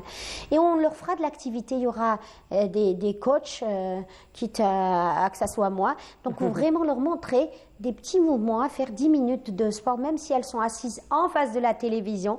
Parce que le monde arabe, c'est ça, même tous les films qui ont été, que ce soit des films mexicains, c'est toujours des gens sédentaires, on leur montre jamais du sport, qu'il faut faire du sport. Elles sont en train de discuter. Et ça, le monde arabe doit zapper tout ça. Il faut vraiment être en activité physique. Donc, on va leur expliquer comment, en regardant la télé, par exemple, ou être dans sa cuisine, comment faire des petits mouvements qui sont très bénéfiques pour l'activité cardiovasculaire, pour le poumon, voilà. Voilà, justement, docteur, à chaque fois vous insistez justement à cette activité physique, comme vous le dites, c'est une arme thérapeutique carrément. Préventif, curatif. Exactement. Alors, entre-temps, docteur, on n'arrête pas de le dire que le diabète est une maladie silencieuse, c'est une maladie sournoise. Aussi, on peut très bien être diabétique sans pour autant le savoir. Et d'ailleurs, ça se rajeunit, comme vous l'avez si bien dit, à chaque fois. Donc, nul n'est à l'abri aujourd'hui. Alors, quels sont les bons gestes à prendre afin de pouvoir suivre son évolution, l'évolution de sa santé, donc déjà par rapport aux analyses médicales, par rapport au suivi médical, parce qu'il faut le dire, on n'a pas trop cette culture que si je ne suis pas malade, je ne vais pas aller voir le médecin. Voilà. D'accord, on va voir le médecin que lorsqu'on est malade. On fait des analyses que lorsque nous sommes malades. Mais le faire à titre préventif, il faut dire que ce n'est pas une culture qui est réellement ancrée, n'est-ce pas? Alors, il faut savoir dans quel groupe je suis, dans quelle population de santé je suis. Alors, pour le plan du diabète, oui. Alors, si j'étais parent diabétique, alors c'est dans la prévention. On est obligé. Ça y est, c'est clair. Il y a un membre de ma famille qui est diabétique, mon oncle, ma tante. Alors, membre de la famille, pas spécialement père, mais des grands-parents, voilà. c'est 3 générations. Les oncles, les tantes. Les grands-parents, paternels ou maternels, les parents, d'accord. Et ensuite, les parents et les oncles et tantes, maternels et paternels, et les sœurs et frères. Alors là, ce qui m'étonne quand ils disent « Ah, عندي خاوتي عندي 4 ولا 5 راهم عندهم السكر ». Qu'est-ce que tu as? Du temps d'année? Oui. Tu as été diabétique? Non. Alors, s'il vous plaît, si vous avez un membre de la famille qui est déjà diabétique, il faut vraiment aller s'explorer chaque année, faire. Une glycémie à jeun, parfois, elle risque de ne pas démasquer. Il faut aller chercher, essayer de chercher et faire la GPO. Donc, on va essayer de booster ce pancréas et voir qu'est-ce qu'il a comme réserve. Donc, on fait boire le patient 250 cc d'eau avec 75 grammes de glucose. Et puis, on va voir comment il va répondre. C'est ça, c'est voir combien que la réserve va. Et c'est là où on peut savoir. Est-ce qu'on est normal? Est-ce qu'on est prédiabétique? Et est-ce qu'on est diabétique? Parce que rappelez que le prédiabétique, les patients peuvent vivre prédiabétiques de 6 à 12 ans et arriver avant de rentrer dans le diabète par une complication macrovasculaire, un AVC, une IDM, alors qu'ils n'étaient pas du tout diabétiques, prédiabètes. Donc même cette population est vraiment un risque. Mais, alhamdoulilah, il y a beaucoup de choses qui ont changé. La prise en charge du diabète a changé. On connaît mieux la maladie aujourd'hui, on la gère mieux. Voilà, alors ce qu'on sait que doivent comprendre les diabétiques, c'est qu'il n'y a pas un seul site de cause du diabète. Il y a l'insulinorésistance musculaire, c'est pour ça qu'il faut faire du sport. Il y a l'insulinorésistance, ça veut dire qu'il y a des choses dans le corps qui résistent à cette l'insuline, notre pancréas nous donne de l'insuline, mais cette insuline arrive à son site d'action et n'agit pas. Donc ça, c'est un deuxième type de traitement. On a le pancréas qui produit peu d'insuline, donc on donne de l'insuline. Il y a différentes classes thérapeutiques. Et les meilleurs traitements, c'est pas d'utiliser que de l'insuline, c'est d'avoir d'abord en face un médecin qui connaît votre pathologie, qui connaît dans le diabète, les études qui sont arrivées, et donner le traitement qu'il faut. Voilà, donc en tout cas, docteur, on retient toujours la prévention reste quand même la meilleure chose à faire. Voilà. En tout cas, docteur, merci beaucoup. Rendez-vous pris pour dimanche. Le 13. Donc le 13, à partir de quelle heure? À partir de 8h30. De 8h30. Voilà. En tout cas, merci beaucoup, docteur, pour tout ce que vous faites déjà sur le plan de sensibilisation, mais aussi de prise en charge. Vous êtes très présente sur terrain et puis vous ne refusez jamais nos invitations. Oui. Merci beaucoup, docteur Fatiha Hamouten, à vous d'avoir été parmi nous ce matin. On continue. Cette fois-ci, nous allons nous intéresser en compagnie de notre ami Riles Ould Hamouda au filet fantôme. Vous savez, plusieurs pêcheurs sortent en mer, donc pour pêcher, laissent les filets tomber, les abandonnent, et pourtant ça a des incidences sur l'environnement marin très négatifs, parfois irréversibles, parce que ça attaque directement la faune et la flore marine. Et je vous laisse voir donc ce reportage de Riles Ould Hamouda. On se retrouve juste après.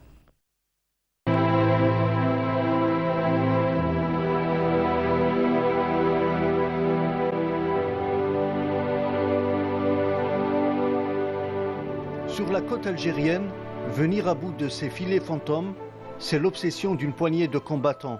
Comme ici, sur cette plage d'échouage à Borj El Kifan, l'association des artisans pêcheurs de cette commune rentre en action.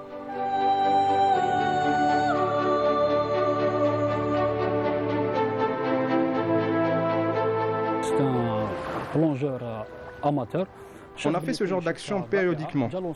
C'est en général suite à des appels lancés par des pêcheurs ou des plaisanciers tout simplement. Grâce à leur GPS, ils pointent l'endroit, ils nous fournissent les informations nécessaires et en fonction de ça, on déploie nos moyens suivant les conditions météo et la disponibilité des bénévoles. Si ça nous dépasse, on fait un appel à des clubs de plongée ou carrément aux autorités. Le départ en mer prend des allures de commando. Les deux plongeurs sont accompagnés de leurs amis de l'association de pêche.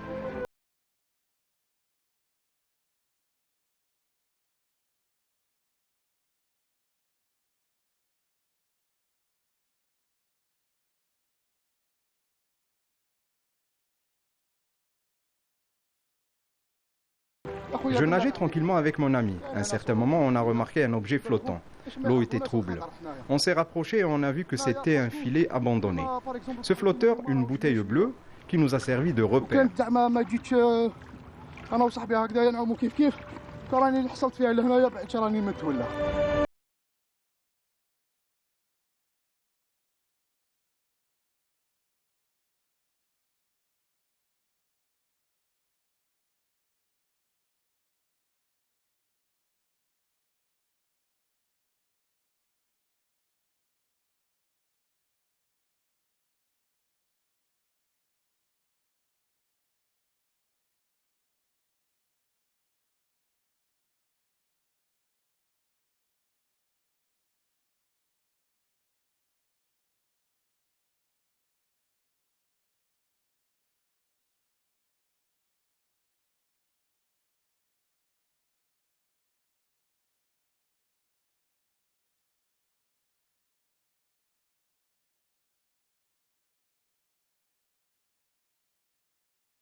Malheureusement, sur nos côtes, l'ampleur du problème est difficile à quantifier.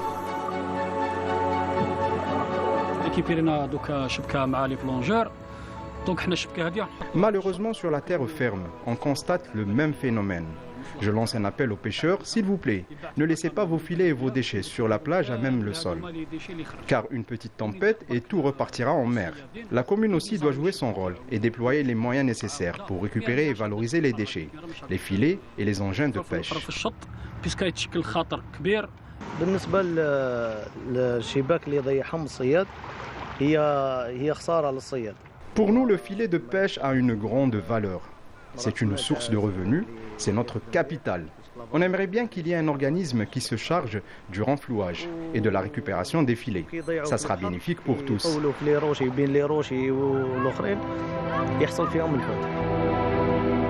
Un programme d'incitation et des mesures économiques innovantes sont plus qu'urgentes pour encourager les pêcheurs à prévenir et à réduire les abandons, les pertes et les rejets d'engins de pêche en mer et en dehors. Sans oublier la législation relative au contrôle et la surveillance qui doit être mise en œuvre sans répit et dans toute sa rigueur.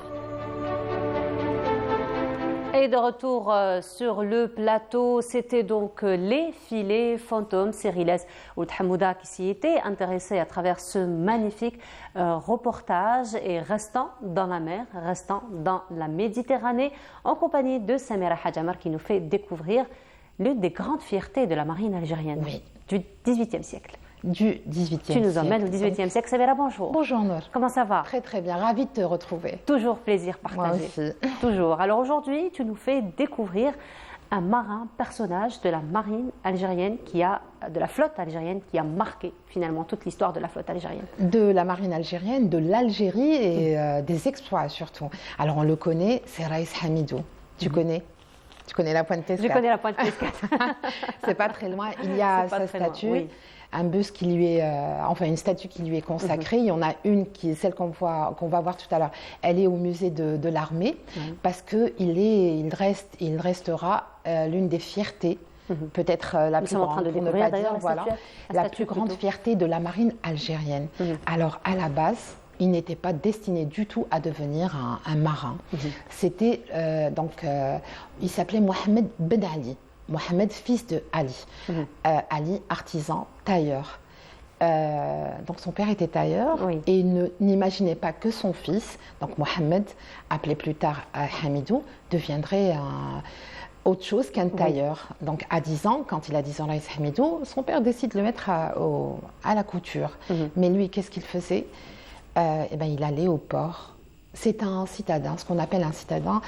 Il est né du côté des Isères, dans une tribu à Harj qui s'appelle Et Aïcha.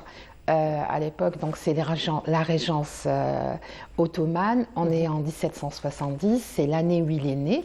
Et 10 ans plus tard, son père le met à la couture, mais lui ne veut pas.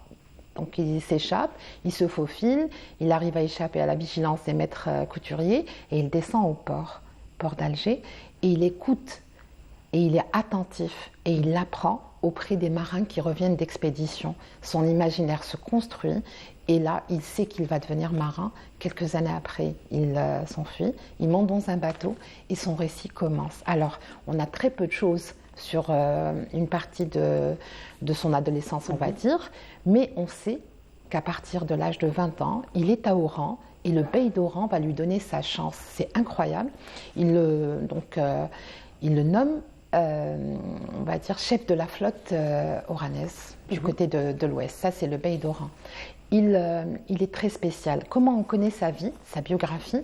On la doit à un archiviste historien qui s'appelle Albert de Voul. C'est ce qu'on voit à l'image, où on va la voir. C'est un livre qui a été écrit et qui a servi de référence. Lui, comment il a trouvé ses références? Il l'a trouvé dans un livre des prises. On appelle ça, c'était tenu par Khoujet Renaïm, je prononce peut-être mal, mais ce qu'on appelle le secrétaire des prises maritimes. C'est-à-dire qu'à chaque fois qu'un bateau algérien rentrait à Alger, un registre était tenu pour combien de bateaux ont été récupérés, combien de blé, combien de choses, de marchandises ont été récupérées après des attaques. Oui, Raïs Hamidou était un corsaire, ce que les étrangers, les occidentaux appelaient des pirates. Mais pour nous, c'était un corsaire. C'est un corsaire en fait, puisqu'il y avait en permanence des batailles qui étaient livrées dans le bassin méditerranéen. Et au-delà, lui, Raïs Hamidou, qu'est-ce qu'il a de particulier? C'est qu'il n'a pas seulement attaqué dans le bassin méditerranéen, il est allé plus loin, il est allé jusqu'en Atlantique, il a fait trembler le monde entier. Il s'est attaqué. La première, ce qui a fait sa renommée, comment il a inscrit son nom dans l'histoire, c'est que la première flotte qu'il a attaquée, c'est une flotte portugaise. Et d'ailleurs, il a récupéré une frégate qu'il a nommée la Portugaise. Ça, c'était à Oran. Mais après, il a accompli énormément d'exploits, il est allé partout. Jusqu'à faire trembler les Américains. Si aujourd'hui, les Américains ont ce qu'on appelle les Marines ou la US Navy, c'est à cause de Raïs Hamidou qui les a fait trembler.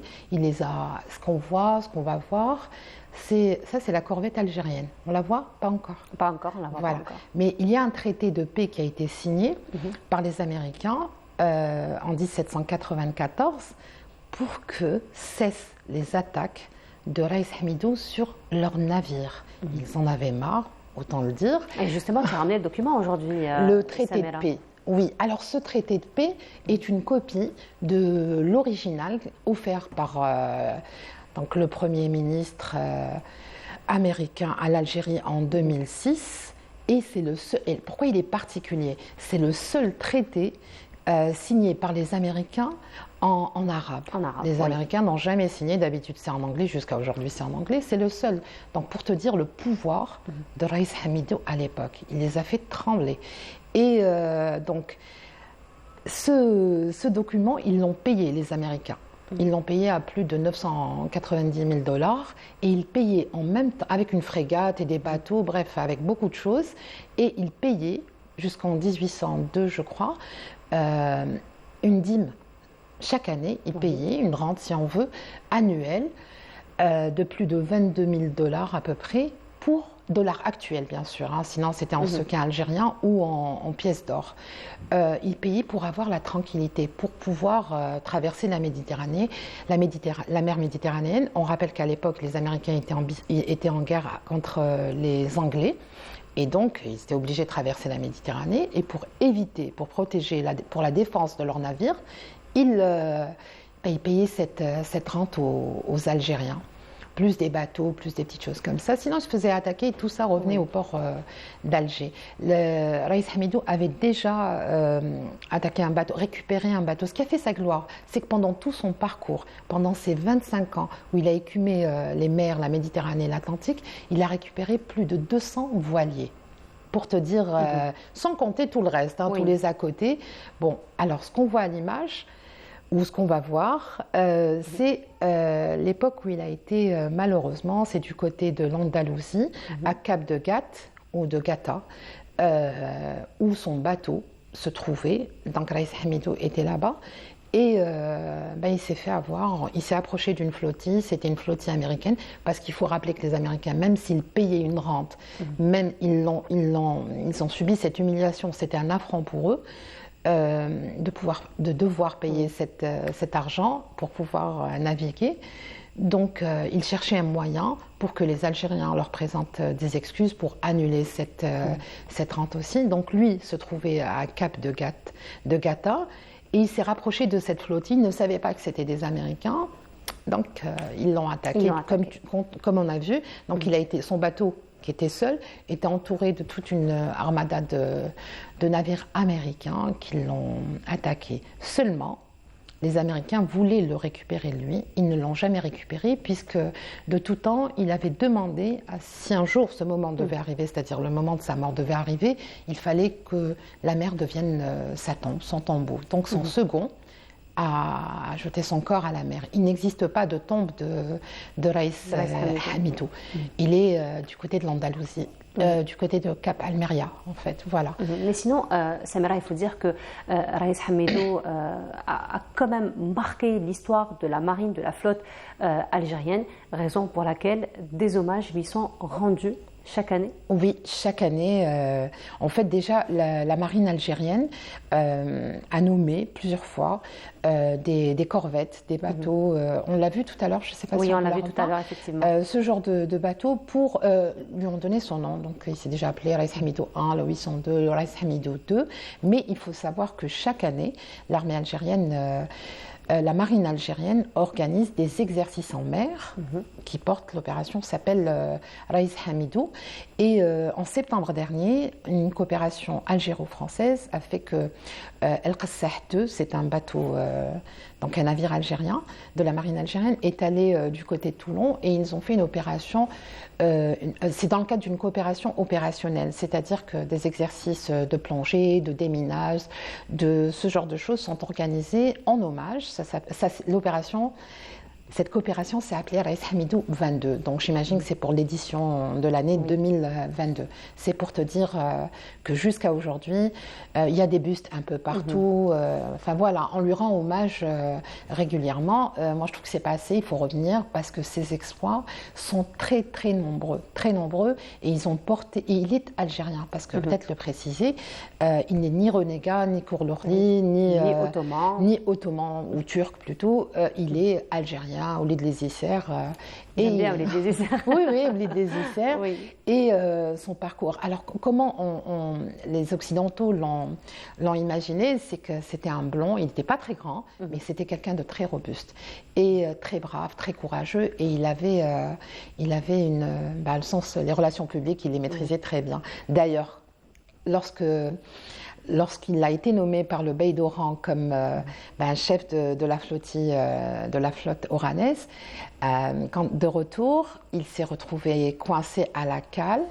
Et au moment du mouillage, son bateau, le Chebek, parce qu'il lui avait confié deux Chebek et des Felouk, son Chebek a coulé. Donc il a eu un peu peur de la réaction du Bey, des représailles. Il est allé à Tunis, puis Constantine. Et puis, il a fini par revenir à Alger. Bon, bref, voilà. Ensuite, il a réussi à négocier et on lui a confié, et ses exploits ont été très, très nombreux. Et justement, comme ils font la fierté. Les exploits sont très, très nombreux. Probablement, on y reviendra avec un peu plus de détails. En tout cas, ça avec un reportage. Beaucoup, encore une fois, pour cette belle redécouverte. Surtout, on se retrouve samedi prochain, Inch'Allah, pour une autre thématique. Et voilà, nous arrivons à la fin de notre émission. Ça a été un plaisir de vous avoir accompagné tout au long du week-end. Je vous souhaite une très agréable journée à tous. Radia Boulmaali sera